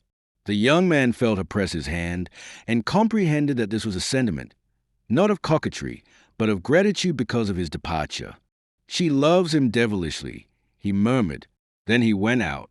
This time Kitty was nowhere waiting for him, neither in the antechamber, nor in the corridor, nor beneath the great door. It was necessary that D'Artagnan should find alone the staircase and the little chamber. She heard him enter, but she did not raise her head. The young man went to her and took her hands. Then she sobbed aloud. As D'Artagnan had presumed, on receiving his letter, Milady in a delirium of joy had told her servant everything, and by way of recompense for the manner in which he had this time executed the commission, she had given Kitty a post. Returning to her own room, Kitty had thrown the purse into a corner, where it lay open, disgorging 3 or 4 gold pieces on the carpet. The poor girl, under the caresses of D'Artagnan, lifted her head. D'Artagnan himself was frightened by the change in her countenance. She joined her hands with a suppliant air, but without venturing to speak a word. As little sensitive as was the heart of D'Artagnan, he was touched by this mute sorrow, but he held too tenaciously to his projects, above all to this one, to change the program which he had laid out in advance. He did not therefore allow her any hope that he would flinch. Only he represented his action as one of simple vengeance. For the rest, his vengeance was very easy. For Milady, doubtless to conceal her blushes from her lover, had ordered Kitty to extinguish all the lights in the apartment, and even in the little chamber itself. Before daybreak M. de Wardes must take his departure, still in obscurity. Presently they heard Milady retire to her room. D'Artagnan slipped into the wardrobe. Hardly was he concealed when the little bell sounded. Kitty went to her mistress, and did not leave the door open.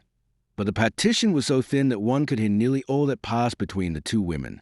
Milady seemed overcome with joy, and made Kitty repeat the smallest details of the pretended interview of the soubrette with de Wardes when he received the letter, how he had responded, what was the expression of his face, if he seemed very amorous.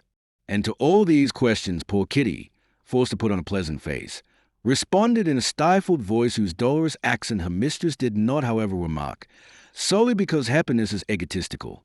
Finally, as the hour for her interview with the Count approached, Milady had everything about her darkened, and ordered Kitty to return to her own chamber, and introduced de Wardes whenever he presented himself. Kitty's detention was not long. Hardly had D'Artagnan seen, through a crevice in his closet, that the whole apartment was in obscurity, than he slipped out of his concealment, at the very moment when Kitty reclosed the door of communication. "What is that noise?" demanded Milady. "It is I," said D'Artagnan in a subdued voice. "I, the Comte de Wardes." "Oh, my God, murmured Kitty. "He has not even waited for the hour he himself named." "Well," said Milady in a trembling voice, "why do you not enter? Count, Edici, you know that I wait for you." At this appeal, D'Artagnan drew Kitty quietly away and slipped into the chamber. If rage or sorrow ever torture the heart, it is when a lover receives under a name which is not his own protestations of love addressed to his happy rival. D'Artagnan was in a dolorous situation which he had not foreseen. Jealousy gnawed his heart, and he suffered almost as much as poor Kitty, who at that very moment was crying in the next chamber. "Yes, Count," said Milady in her softest voice, and pressing his hand in her own, "I am happy in the love which your looks and your words have expressed to me every time we have met. I love you. Oh, tomorrow, I must have some pledge from you which will prove that you think of me, and that you may not forget me. Take this." And she slipped a ring from her finger onto D'Artagnan's. D'Artagnan remembered having seen this ring on the finger of Milady. It was a magnificent sapphire, encircled with brilliants. The first movement of D'Artagnan was to return it, but Milady added, No, keep that ring for love of me. Besides, in accepting it, she added, in a voice full of emotion, you render me a much greater service than you imagine. This woman is full of mysteries, murmured D'Artagnan to himself. At that instant he felt himself ready to reveal all. He even opened his mouth to tell Milady who he was, and with what a revengeful purpose he had come. But she added, "Poor angel, whom that monster of a Gascon barely failed to kill." The monster was himself. "Oh," continued Milady, "do your wounds still make you suffer?" "Yes, much," said D'Artagnan, who did not well know how to answer. "Be tranquil," murmured Milady. "I will avenge you, and cruelly." "Peste," said D'Artagnan to himself. "The moment for confidences has not yet come." It took some time for D'Artagnan to resume this little dialogue, but then all the ideas of vengeance which he had brought with him had completely vanished. This woman exercised over him an unaccountable power. He hated and adored her at the same time. He would not have believed that two sentiments so opposite could dwell in the same heart, and by their union constitute a passion so strange, and as it were, diabolical. Presently it sounded 1 o'clock. It was necessary to separate. D'Artagnan, at the moment of quitting Milady, felt only the liveliest regret at the parting, and as they addressed each other in a reciprocally passionate adieu, another interview was arranged for the following week. Poor Kitty hoped to speak a few words to D'Artagnan when he passed through a chamber, but Milady herself reconducted him through the darkness, and only quit him at the staircase. The next morning D'Artagnan ran to find Athos. He was engaged in an adventure so singular that he wished for counsel. He therefore told him all. "Your Milady," said he, "appears to be an infamous creature, but not the less you have done wrong to deceive her. In one fashion or another you have a terrible enemy on your hands." While thus speaking, Athos regarded with attention the sapphire set with diamonds which had taken, on D'Artagnan's finger, the place of the queen's ring, carefully kept in a casket. "You notice my ring," said the Gascon, proud to display so rich a gift in the eyes of his friends. "Yes," said Athos, "it reminds me of a family jewel." "It is beautiful, is it not?" said D'Artagnan. "Yes," said Athos, "magnificent. I did not think two sapphires of such a fine water existed. Have you traded it for your diamond?" "No, it is a gift from my beautiful English women, or rather French women, for I am convinced she was born in France, though I have not questioned her." "That ring comes from Milady?" cried Athos, with a voice in which it was easy to detect strong emotion. "Her very self. She gave it me last night." "Here it is," replied D'Artagnan, taking it from his finger. Athos examined it and became very pale. He tried it on his left hand. It fit his finger as if made for it. A shade of anger and vengeance passed across the usually calm brow of this gentleman. "It is impossible it can be she," said he. "How could this ring come into the hands of Milady Clarik?" and yet it is difficult to suppose such a resemblance should exist between two jewels. Do you know this ring? Said D'Artagnan. I thought I did, replied Athos, but no doubt I was mistaken. And he returned D'Artagnan the ring without, however, ceasing to look at it. Pray, D'Artagnan, said Athos, after a minute, either take off that ring or turn the mounting inside. It recalls such cruel recollections that I shall have no head to converse with you. Don't ask me for counsel. Don't tell me you are perplexed what to do. But stop. Let me look at that sapphire again. The one I mentioned to you had one of its faces scratched by accident. D'Artagnan took off the ring, giving it again to Athos. Athos started. Look, said he, is it not strange? And he pointed out to D'Artagnan the scratch he had remembered. But from whom did this ring come to you? Athos. From my mother, who inherited it from her mother. As I told you, it is an old family jewel. And you sold it? Asked D'Artagnan, hesitatingly. No, replied Athos, with a singular smile. I gave it away in a night of love, as it has been given to you. D'Artagnan became pensive in his tone. It appeared as if there were abysses in Milady's soul whose depths were dark and unknown. He took back the ring, but put it in his pocket and not on his finger. D'Artagnan, said Athos, taking his hand, you know I love you. If I had a son, I could not love him better. Take my advice. Renounce this woman. I do not know her, but a sort of intuition tells me she is a lost creature, and that there is something fatal about her. You are right, said D'Artagnan. I will have done with her. I own that this woman terrifies me. Shall you have the courage? Said Athos. I shall, replied D'Artagnan, and instantly.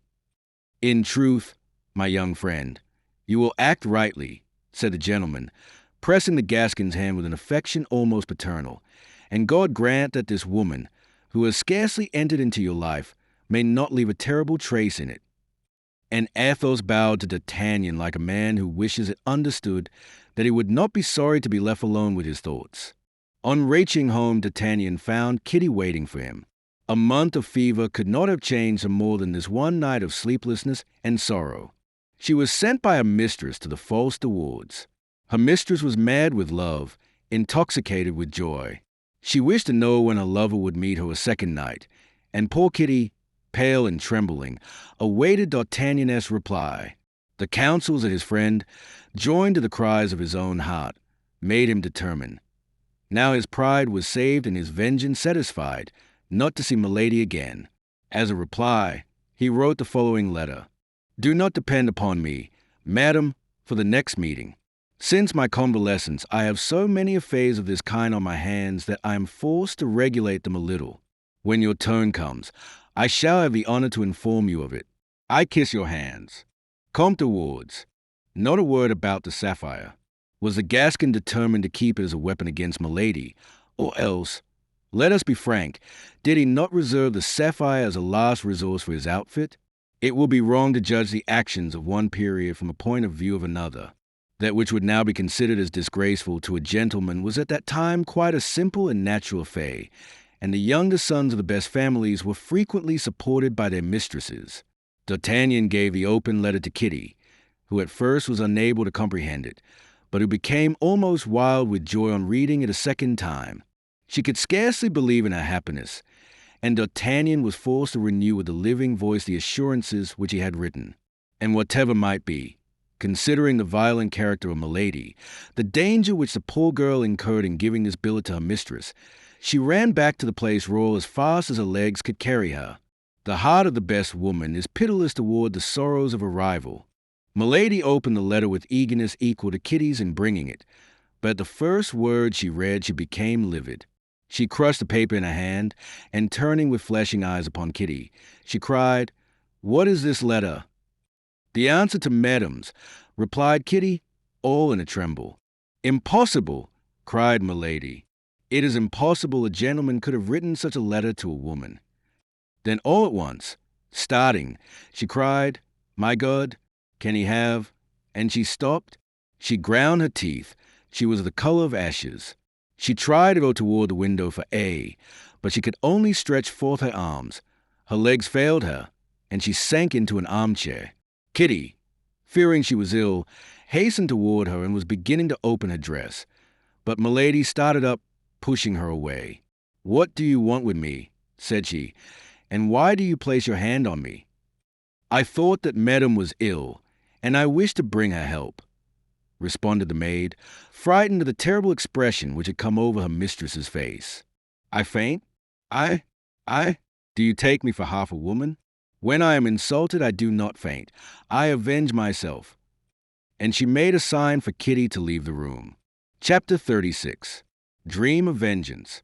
That evening Milady gave orders that when M. d'Artagnan came as usual, he should be immediately admitted, but he did not come. The next day Kitty went to see the young man again, and related to him all that had passed on the preceding evening. D'Artagnan smiled. This jealous anger of Milady was his revenge. That evening Milady was still more impatient than on the preceding evening. She renewed the order relative to the Gascon, but as before she expected him in vain. The next morning, when Kitty presented herself at D'Artagnan's, she was no longer joyous and alert as on the 2 preceding days, but on the contrary sad as death. D'Artagnan asked the poor girl what was the matter with her, but she, as her only reply, drew a letter from her pocket and gave it to him. This letter was in Milady's handwriting. Only this time it was addressed to M. d'Artagnan and not to M. de Wardes. He opened it and read as follows. Dear M. d'Artagnan, it is wrong thus to neglect your friends, particularly at the moment you are about to leave them for so long a time. My brother-in-law and myself expected you yesterday and the day before, but in vain.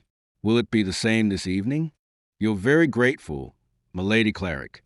That's all very simple, said D'Artagnan. I expected this letter. My credit rises by the fall of that of the Comte de Wardes. And will you go? Asked Kitty. Listen to me, my dear girl, said the Gascon, who sought for an excuse in his own eyes for breaking the promise he had made Athos. You must understand it will be impolitic not to accept such a positive invitation. Milady, not seeing me come again, would not be able to understand what could cause the interruption of my visits, and might suspect something. Who could say how far the vengeance of such a woman would go?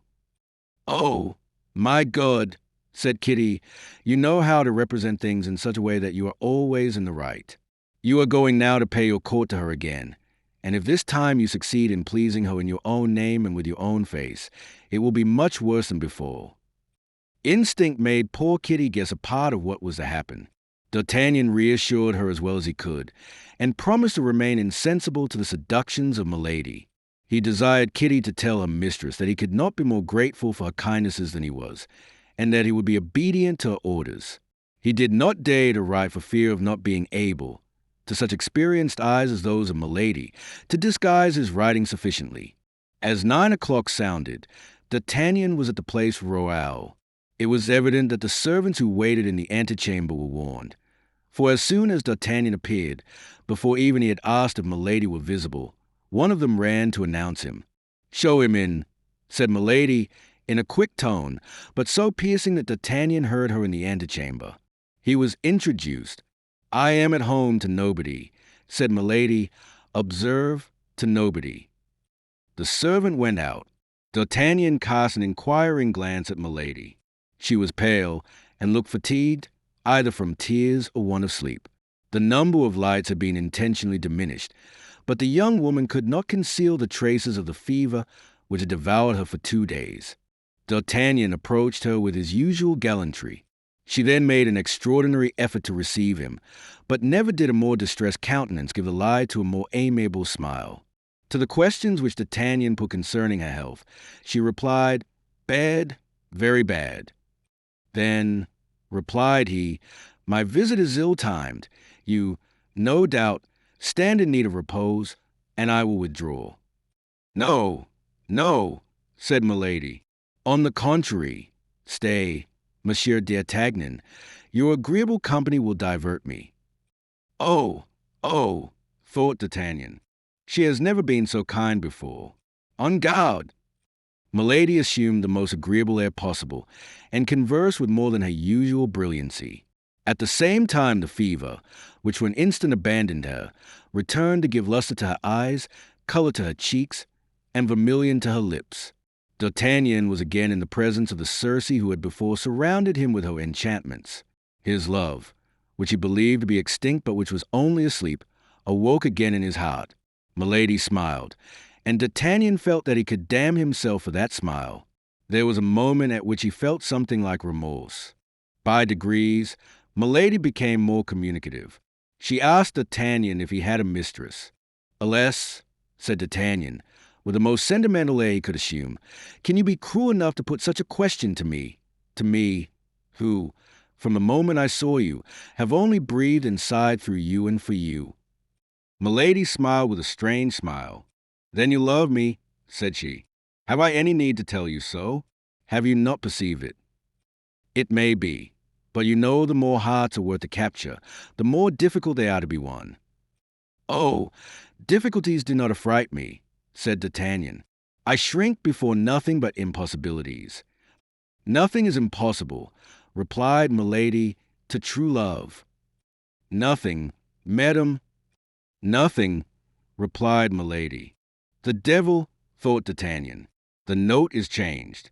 Is she going to fall in love with me, by chance, this fair inconstant? And will she be disposed to give me myself another sapphire like that which she gave me for the wards?"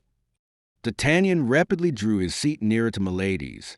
"Well, now," she said, "let us see what you would do to prove this love of which you speak." "All that could be required of me." "Order, I am ready." "For everything." "For everything," cried D'Artagnan, who knew beforehand that he had not much to risk in engaging himself thus. "Well, now let us talk a little seriously," said Milady, in a tone drawing her armchair nearer to D'Artagnan S.J. "I am all attention, madam," said he. Milady remained thoughtful and undecided for a moment. Then, as if appearing to have formed a resolution, she said, "I have an enemy." "You, madam," said D'Artagnan, affecting surprise. "Is that possible, my God, good and beautiful as you are?" "A mortal enemy." "Indeed." "An enemy who has insulted me so cruelly that between him and me it is war to the death. May I reckon on you as an auxiliary?" D'Artagnan at once perceived the ground which the vindictive creature wished to reach. "You may, madam," said he, with emphasis. "My arm and my life belong to you, like my love." "Then," said Milady, "since you are as generous as you are loving—" She stopped. "Well?" demanded D'Artagnan. "Well," replied Milady, after a moment of silence, "from the present time, cease to talk of impossibilities." "Do not overwhelm me with happiness," cried D'Artagnan, throwing himself on his knees, and covering with kisses the hands abandoned to him. "Avenge me of that infamous de Wardes," said Milady, between her teeth, "and I shall soon know how to get rid of you, you double idiot, you animated sword blade. Fall voluntarily into my arms, hypocritical and dangerous woman," said D'Artagnan, likewise to himself. "After having abused me with such effrontery, and afterward I will laugh at you with him whom you wish me to kill." D'Artagnan lifted up his head. "I am ready," said he. "You have understood me. Then, dear Monsieur d'Artagnan," said Milady, "I could interpret one of your looks. Then you would employ from your arm which has already acquired so much renown." "Instantly." "But on my part," said Milady, "how should I repay such a service? I know these lovers. They are men who do nothing for nothing." "You know the only reply that I desire," said D'Artagnan, "the only one worthy of you and of me." And he drew nearer to her. She scarcely resisted. "Interested man!" cried she, smiling. "Ah!" cried D'Artagnan, really carried away by the passion this woman had the power to kindle in his heart. "Ah! That is because my happiness appears so impossible to me, and I have such fear that it should fly away from me like a dream that I pant to make a reality of it." "Well, merit this pretended happiness. Then—" "I am at your orders," said D'Artagnan. "Quite certain," said Milady, with a last doubt. "Only name to me the base man that has brought tears into your beautiful eyes." "Who told you that I had been weeping?" said she. "It appeared to me—" "Such women as I never weep," said Milady. "So much the better. Come, tell me his name." Remember that his name is all my secret. Yet I must know his name. Yes, you must. See what confidence I have in you. You overwhelm me with joy. What is his name? You know him. Indeed? Yes. It is surely not one of my friends, replied D'Artagnan, affecting hesitation in order to make her believe him ignorant. If it were one of your friends, you would hesitate. Then, cried Milady, and a threatening glance darted from her eyes. Not if it were my own brother, cried D'Artagnan, as if carried away by his enthusiasm. Our Gascon promised this without risk, for he knew all that was meant. I love your devotedness, said Milady. Alas, do you love nothing else in me? Asked D'Artagnan. I love you also. You, said she, taking his hand. The warm pressure made D'Artagnan tremble, as if by the touch that fever which consumed Milady attack himself. You love me, you, cried he. Oh, if that were so, I should lose my reason. And he folded her in his arms. She made no effort to remove her lips from his kisses. Only she did not respond to them. Her lips were cold.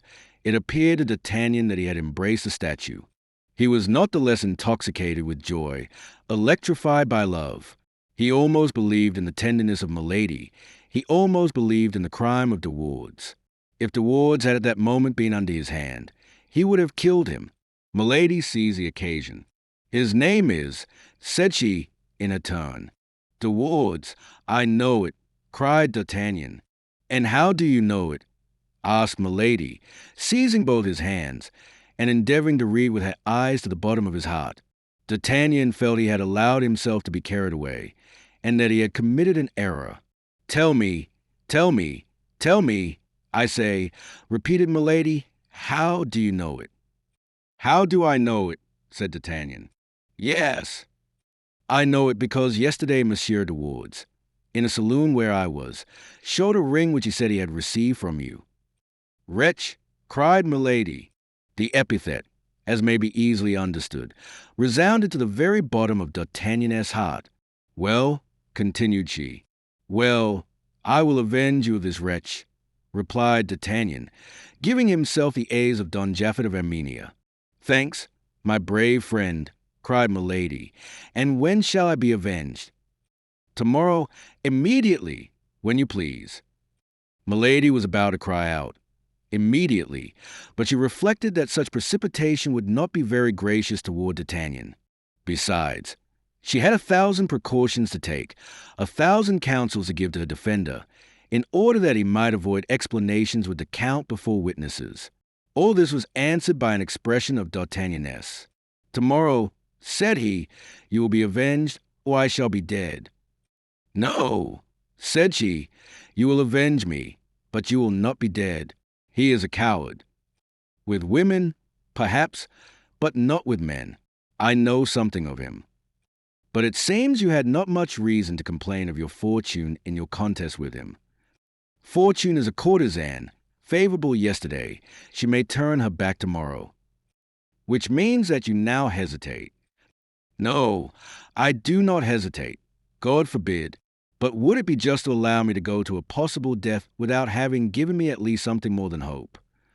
Milady answered by a glance which said, Is that all? Speak, then. And then accompanying the glance with explanatory words, That is but too just, said she, tenderly. Oh, you are an angel, exclaimed the young man. Then all is agreed, said she. Accept that which I ask of you, dear love. But when I assure you that you may rely on my tenderness, I cannot wait till tomorrow. Silence. I hear my brother. It will be useless for him to find you here. She rang the bell and Kitty appeared. Go out this way, said she, opening a small private door, and come back at 11 o'clock. We will then terminate this conversation. Kitty will conduct you to my chamber. The poor girl almost fainted at hearing these words. Well, Mademoiselle, what are you thinking about, standing there like a statue? Do as I bid you. Show the Chevalier out, and this evening at 11 o'clock, you have heard what I said. It appears that these appointments are all made for 11 o'clock, thought D'Artagnan. That's a settled custom. Milady held out her hand to him, which he kissed tenderly. "But," said he, as he retired as quickly as possible from the reproaches of Kitty, "I must not play the fool. This woman is certainly a great liar. I must take care." Chapter 37. Milady's Secret. D'Artagnan left the hotel instead of going up at once to Kitty's chamber, as she endeavored to persuade him to do, and that for two reasons. The first, because by this means he should escape reproaches, recriminations, and prayers. The second, because he was not sorry to have an opportunity of reading his own thoughts and endeavoring, if possible, to fathom those of this woman. What was most clear in the matter was that D'Artagnan loved Milady like a madman, and that she did not love him at all. In an instant D'Artagnan perceived that the best way in which he could act would be to go home and write Milady a long letter, in which he would confess to her that he and De Wardes were, up to the present moment, absolutely the same, and that consequently he could not undertake, without committing suicide, to kill the Comte de Wardes. But he also was spurred on by a ferocious desire of vengeance. He wished to subdue this woman in his own name, and as his vengeance appeared to him to have a certain sweetness in it, he could not make up his mind to renounce it. He walked 6 or 7 times round the Place Royal, turning at every 10 steps to look at the light in Milady's apartment, which was to be seen through the blinds. It was evident that this time the young woman was not in such haste to retire to her apartment as she had been the first. At length the light disappeared. With this light was extinguished the last irresolution in the heart of D'Artagnan. He recalled to his mind the details of the first night, and with a beating heart and a brain on fire he re-entered the hotel and flew toward Kitty's chamber. The poor girl, pale as death and trembling in all her limbs, wished to delay her lover, but Milady, with her ear on the watch, had heard the noise D'Artagnan had made, and opening the door, said, "Come in." All this was of such incredible immodesty, of such monstrous effrontery, that D'Artagnan could scarcely believe what he saw or what he heard. He imagined himself to be drawn into one of those fantastic intrigues one meets in dreams. He, however, darted not the less quickly toward Milady, yielding to that magnetic attraction which the lodestone exercises over iron. As the door closed after them, Kitty rushed toward it. Jealousy, fury, offended pride, all the passions, in short, that dispute the heart of an outraged woman in love, urged her to make a revelation. But she reflected that she would be totally lost if she confessed having assisted in such a machination, and above all, that D'Artagnan would also be lost to her forever. This last thought of love counseled her to make this last sacrifice. D'Artagnan, on his part, had gained the summit of all his wishes. It was no longer a rival who was beloved. It was himself who was apparently beloved.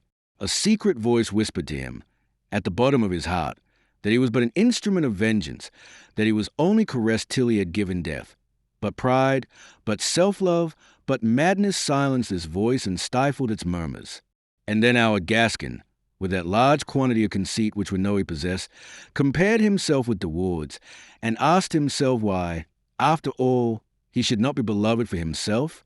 He was absorbed entirely by the sensations of the moment. Milady was no longer for him that woman of fatal intentions who had for a moment terrified him. She was an ardent, passionate mistress, abandoning herself to love which she also seemed to feel. 2 hours thus glided away. When the transports of the two lovers were calmer, Milady, who had not the same motives of forgetfulness that D'Artagnan had, was the first to return to reality, and asked the young man if the means which were on the morrow to bring on the encounter between him and De Wardes were already arranged in his mind. But D'Artagnan, whose ideas had taken quite another course, forgot himself like a fool, and answered gallantly that it was too late to think about duels and sword thrusts. This coldness toward the only interest that occupied her mind terrified Milady, whose questions became more pressing. Then D'Artagnan, who had never seriously thought of this impossible duel, endeavored to turn the conversation, but he could not succeed. Milady kept him within the limits she had traced beforehand, with her irresistible spirit and her iron will. D'Artagnan fancied himself very cunning when advising Milady to renounce, by pardoning De Wardes, the furious project she had formed. But at the first word the young woman started, and exclaimed in a sharp, bantering tone, which sounded strangely in the darkness, "Are you afraid, dear Monsieur d'Artagnan?" "You cannot think so, dear love," replied D'Artagnan. But now, suppose this poor Comte de Wards were less guilty than you think him. At all events, said Milady, seriously, he has deceived me, and from the moment he deceived me, he merited death. He shall die. Then, since you condemn him, said D'Artagnan, in so firm a tone that appeared to Milady an undoubted proof of devotion. This reassured her. We cannot say how long the night seemed to Milady, but D'Artagnan believed it to be hardly 2 hours before the daylight peeped through the window blinds and invaded the chamber with its paleness. Seeing D'Artagnan about to leave her, Milady recalled his promise to avenge her on the Comte de Wards. I am quite ready, said D'Artagnan, but in the first place I should like to be certain of one thing. And what is that? Asked Milady. That is, whether you really love me. I have given you proof of that, it seems to me. And I am yours, body and soul. Thanks, my brave lover, but as you are satisfied of my love, you must, in your turn, satisfy me of yours. Is it not so? Certainly, but if you love me as much as you say, replied D'Artagnan, do you not entertain a little fear on my account? What have I to fear? Why, that I may be dangerously wounded, killed even. Impossible, cried Milady. You are such a valiant man, and such an expert swordsman. You would not, then, prefer a method, resumed D'Artagnan, which would equally avenge you while rendering the combat useless. Milady looked at her lover in silence. The pale light of the first rays of day gave to her clear eyes a strangely frightful expression. Really, said she, I believe you now begin to hesitate. No, I do not hesitate, but I really pity this poor Comte de Wards, since you have ceased to love him. I think that a man must be so severely punished by the loss of your love that he stands in need of no other chastisement. Who told you that I loved him? Asked Milady sharply. At least, I am now at liberty to believe, without too much fatuity, that you love another, said the young man, in a caressing tone, and I repeat that I am really interested for the Count. You? Asked Milady. Yes, I. And why you? Because I alone know. What? That he is far from being, or rather having been, so guilty toward you as he appears. Indeed, said Milady, in an anxious tone. Explain yourself, for I really cannot tell what you mean. And she looked at D'Artagnan, who embraced her tenderly, with eyes which seemed to burn themselves away. Yes, I am a man of honor, said D'Artagnan, determined to come to an end. And since your love is mine, and I am satisfied I possess it, for I do possess it, do I not? Entirely, go on. Well, I feel as if transformed. A confession weighs on my mind. A confession? If I had the least doubt of your love, I would not make it. But you love me, my beautiful mistress, do you not? Without doubt. Then if through excessive love I have rendered myself culpable toward you, you will pardon me. Perhaps. D'Artagnan tried with his sweetest smile to touch his lips to Milady's, but she evaded him. This confession, said she, growing paler, what is this confession? You gave de Wards a meeting on Thursday last in this very room, did you not? No, no, it is not true, said Milady, in a tone of voice so firm, and with a countenance so unchanged, that if D'Artagnan had not been in such perfect possession of the fact, he would have doubted. Do not lie, my angel, said D'Artagnan, smiling. That would be useless. What do you mean? Speak. You kill me. Be satisfied you are not guilty toward me, and I have already pardoned you. What next? What next? De Wards cannot boast of anything. How is that? You told me yourself that ring. That ring I have. The Comte de Wards of Thursday and the D'Artagnan of today are the same person. The imprudent young man expected a surprise, mixed with shame, a slight storm which would resolve itself into tears, but he was strangely deceived, and his error was not of long duration. Pale and trembling, Milady repulsed D'Artagnan's attempted embrace by a violent blow on the chest as she sprang out of bed. It was almost broad daylight. D'Artagnan detained her by her night dress of fine India linen to implore her pardon, but she, with a strong movement, tried to escape. Then the cambric was torn from her beautiful shoulders, and on one of those lovely shoulders, round and white, D'Artagnan recognized, with inexpressible astonishment, the fleur-de-lis, that indelible mark which the hand of the infamous executioner had imprinted. "Great God!" cried D'Artagnan, loosing his hold of her dress, and remaining mute, motionless, and frozen. But Milady felt herself denounced even by his terror. He had doubtless seen all. The young man now knew her secret, her terrible secret, the secret she concealed even from a maid with such K, the secret of which all the world was ignorant except himself. She turned upon him, no longer like a furious woman, but like a wounded panther. "Ah, wretch!" cried she, "your base have betrayed me, and still more, you have my secret. You shall die." And she flew to a little inlaid casket which stood upon the dressing table, opened it with a feverish and trembling hand, drew from it a small poniard with a golden haft and a sharp thin blade, and then threw herself with a bound upon D'Artagnan.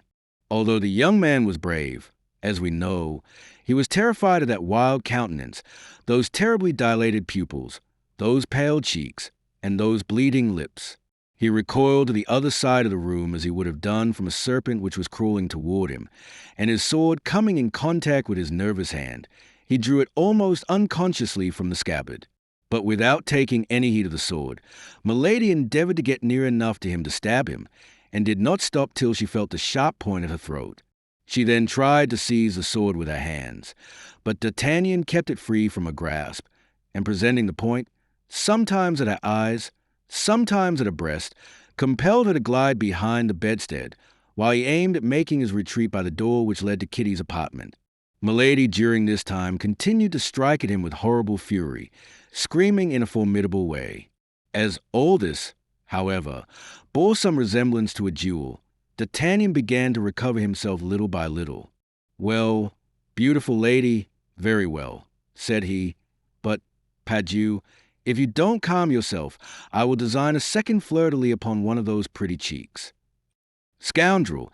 Infamous scoundrel!" howled Milady.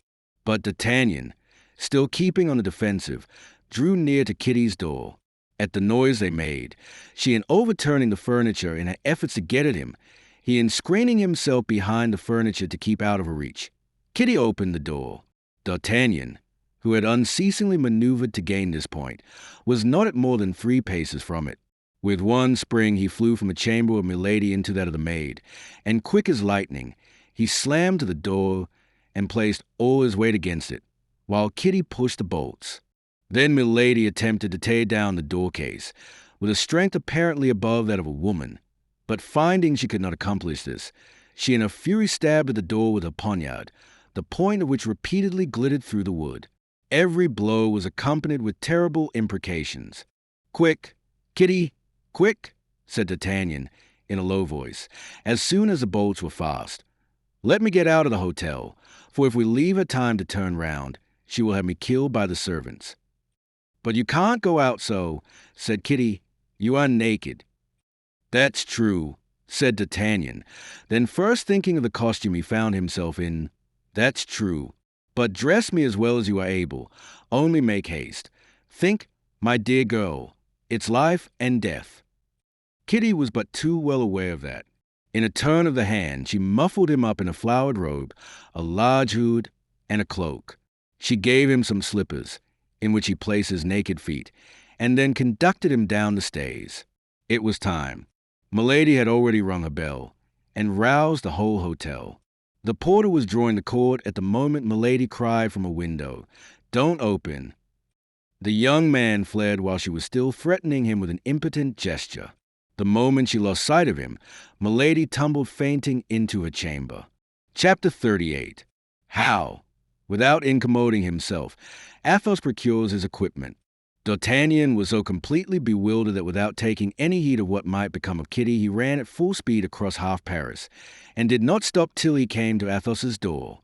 The confusion of his mind, the terror which spurred him on, the cries of some of the patrol who started in pursuit of him, and the hooting of the people who, notwithstanding the early hour, were going to their work, only made him precipitate his course.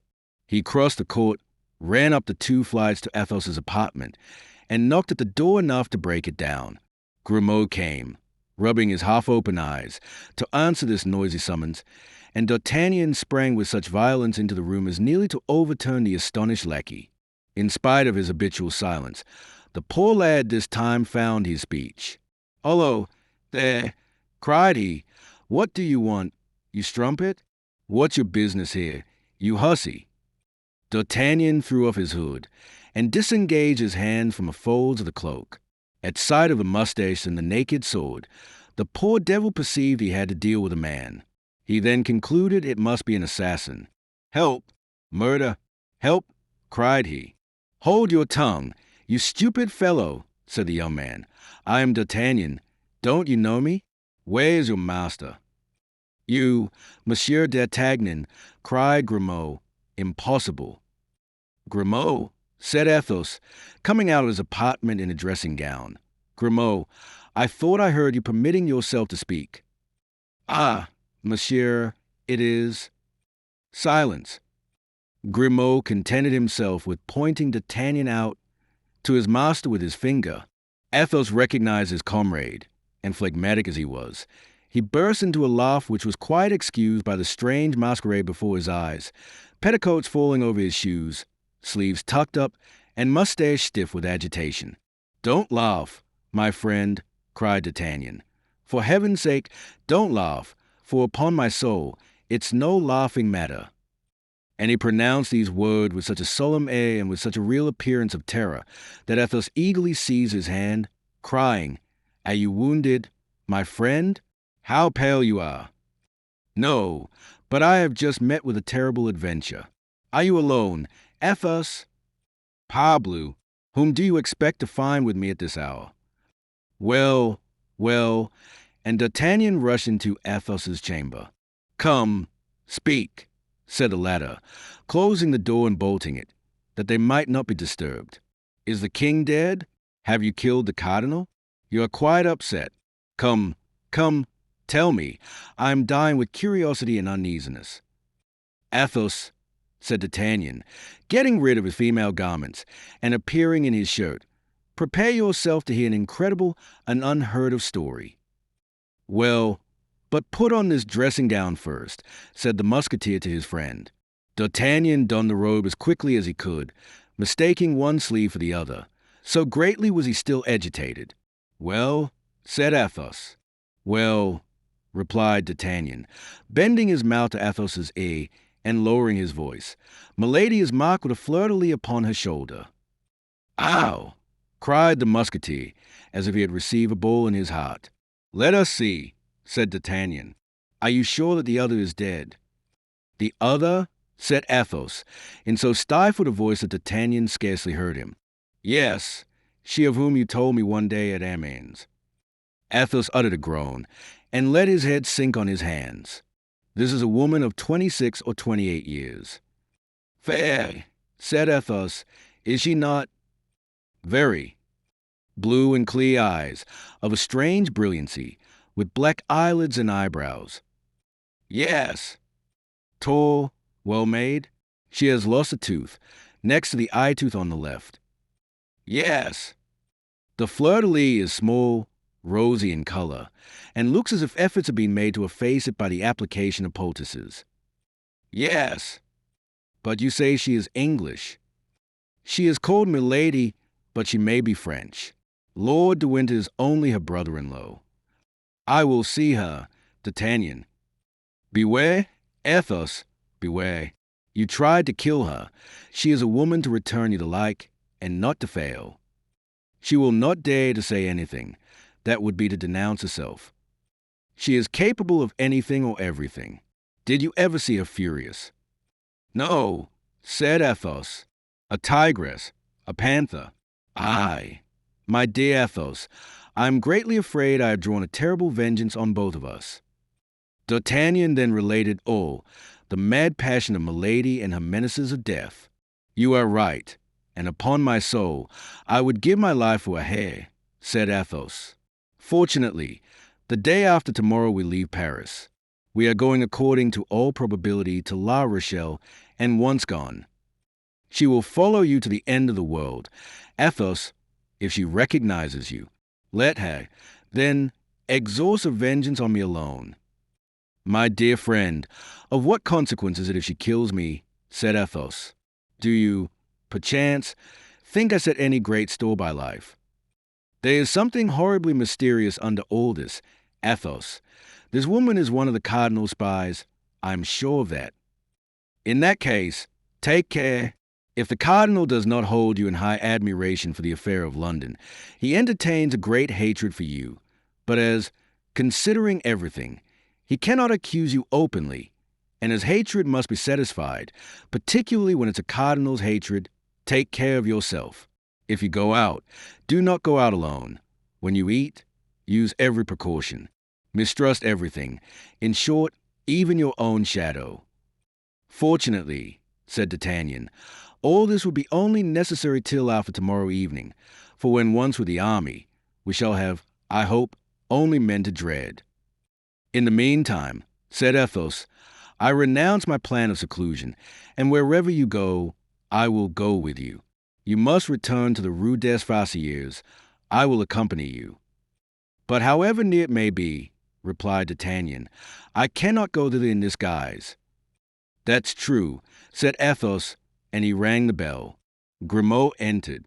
Athos made him a sign to go to D'Artagnan's residence, and bring back some clothes.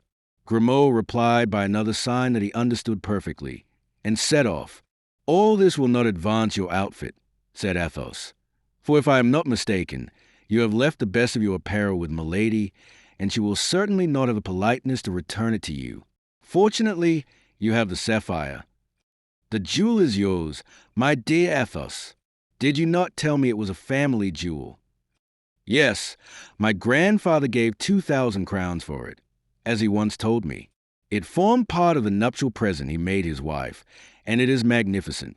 My mother gave it to me, and I, fool as I was, instead of keeping the ring as a holy relic, gave it to this wretch. Then, my friend, take back this ring, to which I see you attach much value. I take back the ring, after it has passed through the hands of that infamous creature? Never. That ring is defiled, D'Artagnan. Sell it, then. Sell a jewel which came from my mother. I vow I should consider it a profanation. Pledge it, then. You can borrow at least 1,000 crowns on it.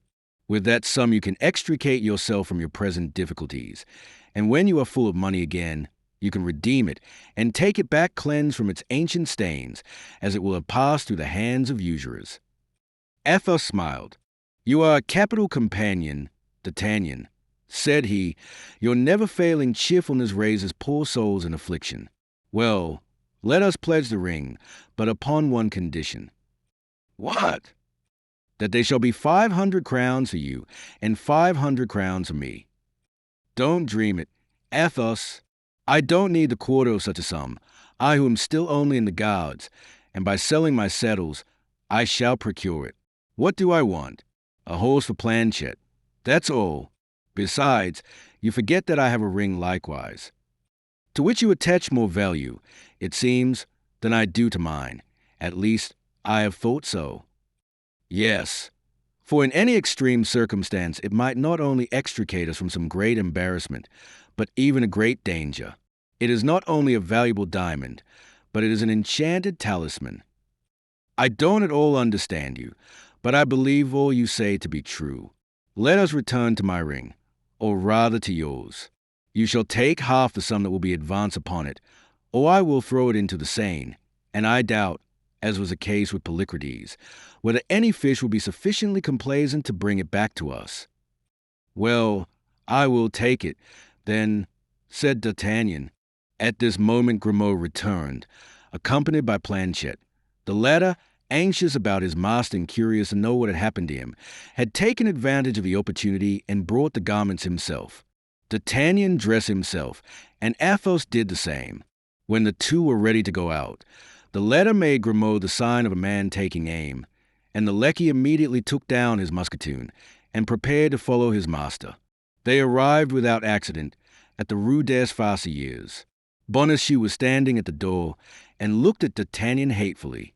Make haste, dear lodger, said he, there's a very pretty girl waiting for you upstairs, and you know women don't like to be kept waiting. That's Kitty, said D'Artagnan to himself, and darted into the passage. Sure enough, upon the landing leading to the chamber, and crouching against the door, he found the poor girl, all in a tremble. As soon as she perceived him, she cried, "You have promised your protection. You have promised to save me from her anger. Remember, it is you who have ruined me." "Yes, yes, to be sure, Kitty," said D'Artagnan. "Be at ease, my girl. But what happened after my departure?" "How can I tell?" said Kitty. "The lackeys were brought by the cries she made. She was mad with passion. There exists no imprecation she did not pour out against you. Then I thought she would remember it was through my chamber you had penetrated Hayes, and that then she would suppose I was your accomplice. So I took what little money I had and the best of my things, and I got away. Poor dear girl. But what can I do with you? I am going away the day after tomorrow. Do what you please, Monsieur Chevalier. Help me out of Paris. Help me out of France. I cannot take you, however, to the siege of La Rochelle," said D'Artagnan. "No, but you can place me in one of the provinces with some lady of your acquaintance, in your own country, for instance." "My dear little love, in my country the ladies do without chambermaids. But stop, I can manage your business for you. Planchet, go and find Aramis. Request him to come here directly. We have something very important to say to him." "I understand," said Athos, "but why not Porthos? I should have thought that his duchess—" "Oh, Porthos's duchess is dressed by her husband's clerks," said D'Artagnan, laughing. "Besides, Kitty would not like to live in the Rue Auxiliary Hours. Isn't it so, Kitty?" "I do not care where I live," said Kitty, "provided I am well concealed and nobody knows where I am. Meanwhile, Kitty, when we are about to separate, and you are no longer jealous of me." "Monsieur Chevalier, far off or near," said Kitty, "I shall always love you." "Where the devil will constancy niche itself next?" murmured Athos. "And I also," said D'Artagnan, "I also. I shall always love you. Be sure of that. But now answer me. I attach great importance to the question I am about to put to you. Did you never hear talk of a young woman who was carried off one night? There, now, oh, Monsieur Chevalier, do you love that woman still?" "No, no, it is one of my friends who loves her, Monsieur Athos, this gentleman here." "I?" cried Athos, with an accent like that of a man who perceives he is about to tread upon an adder. "You, to be sure," said D'Artagnan, pressing Athos's hand. "You know the interest we both take in this poor little Madame Bonacieux. Besides, Kitty will tell nothing. Will you, Kitty? You understand, my dear girl," continued D'Artagnan. "She is the wife of that frightful baboon you saw at the door as you came in." "Oh, my God, you remind me of my fright. If he should have known me again." "How? Know you again? Did you ever see that man before?" "He came twice to Milady's." "That's it. About what time?" "Why, about 15 or 18 days ago." "Exactly so. And yesterday evening he came again." "Yesterday evening?" "Yes, just before you came." "My dear Athos, we are enveloped in a network of spies. And do you believe he knew you again, Kitty?" "I pulled down my hood as soon as I saw him, but perhaps it was too late." "Go down, Athos. He mistrusts you less than me, and see if he be still at his door." Athos went down and returned immediately. "He has gone," said he, "and the house door is shut. He has gone to make his report, and to say that all the pigeons are at this moment in the dovecot." "Well, then, let us all fly," said Athos, "and leave nobody here but Planchet to bring us news." "A minute, Aramis, whom we have sent for." "That's true," said Athos. "We must wait for Aramis." At that moment Aramis entered. The matter was all explained to him, and the friends gave him to understand that among all his high connections he must find a place for Kitty. Aramis reflected for a minute, and then said, "Culling, Will it be really rendering you a service, D'Artagnan? I shall be grateful to you all my life. Very well. Madame de Bois Tracy asked me, for one of her friends who resides in the provinces, I believe, for a trustworthy maid. If you can, my dear D'Artagnan, answer for mademoiselle. Oh, monsieur, be assured that I shall be entirely devoted to the person who will give me the means of quitting Paris. Then, said Aramis, this falls out very well. He placed himself at the table and wrote a little note which he sealed with a ring, and gave the billet to Kitty.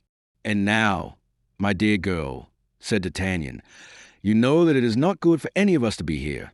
Therefore let us separate. We shall meet again in better days. And whenever we find each other, in whatever place it may be, said Kitty, you will find me loving you as I love you today. Dice as O's, said Athos, while D'Artagnan went to conduct Kitty downstairs. An instant afterward the three young men separated, agreeing to meet again at 4 o'clock with Athos, and leaving Planchet to guard the house. Aramis returned home, and Athos and D'Artagnan busied themselves about pledging the sapphire. As the Gascon had foreseen, they easily obtained 300 pistoles on the ring. Still further, the Jew told them that if they would sell it to him, as it would make a magnificent pendant for earrings, he would give 500 pistoles for it. Athos and D'Artagnan, with the activity of 2 soldiers and the knowledge of 2 connoisseurs, hardly required 3 hours to purchase the entire equipment of the musketeer. Besides, Athos was very easy, and a noble to his fingers' ends. When a thing suited him, he paid the price demanded, without thinking to ask for any abatement. D'Artagnan would have remonstrated at this, but Athos put his hand upon his shoulder, with a smile, and D'Artagnan understood that it was all very well for such a little Gascon gentleman as himself to drive a bargain, but not for a man who had the bearing of a prince. The musketeer met with a superb Andalusian horse, black as jet, nostrils of fire, legs clean and elegant, rising 6 years. He examined him, and found him sound and without blemish. They asked 1,000 livres for him. He might perhaps have been bought for less, but while D'Artagnan was discussing the price with the dealer, Athos was counting out the money on the table. Grimaud had a stout, short Picard cob, which cost 300 livres, but when the saddle and arms for Grimaud were purchased, Athos had not a sou left of his 150 pistoles. D'Artagnan offered his friend a part of his share, which he should return when convenient. But Athos only replied to this proposal by shrugging his shoulders. How much did the Jew say he would give for the sapphire if he purchased it? Said Athos, 500 pistoles. That is to say, 200 more, 100 pistoles for you and 100 pistoles for me. Well, now, that would be a real fortune to us. My friend, let us go back to the Jews again. What? Will you? This ring would certainly only recall very bitter remembrances. Then we shall never be masters of 300 pistoles to redeem it, so that we really should lose 200 pistoles by the bargain. Go and tell him the ring is his, D'Artagnan, and bring back the 200 pistoles with you. Reflect, Athos. Ready money is needful for the present time, and we must learn how to make sacrifices. Go, D'Artagnan, go. Grimaud will accompany you with his musketoon. A half-hour afterward, D'Artagnan returned with the 2,000 livres, and without having met with any accident. It was thus Athos found at home resources which he did not expect.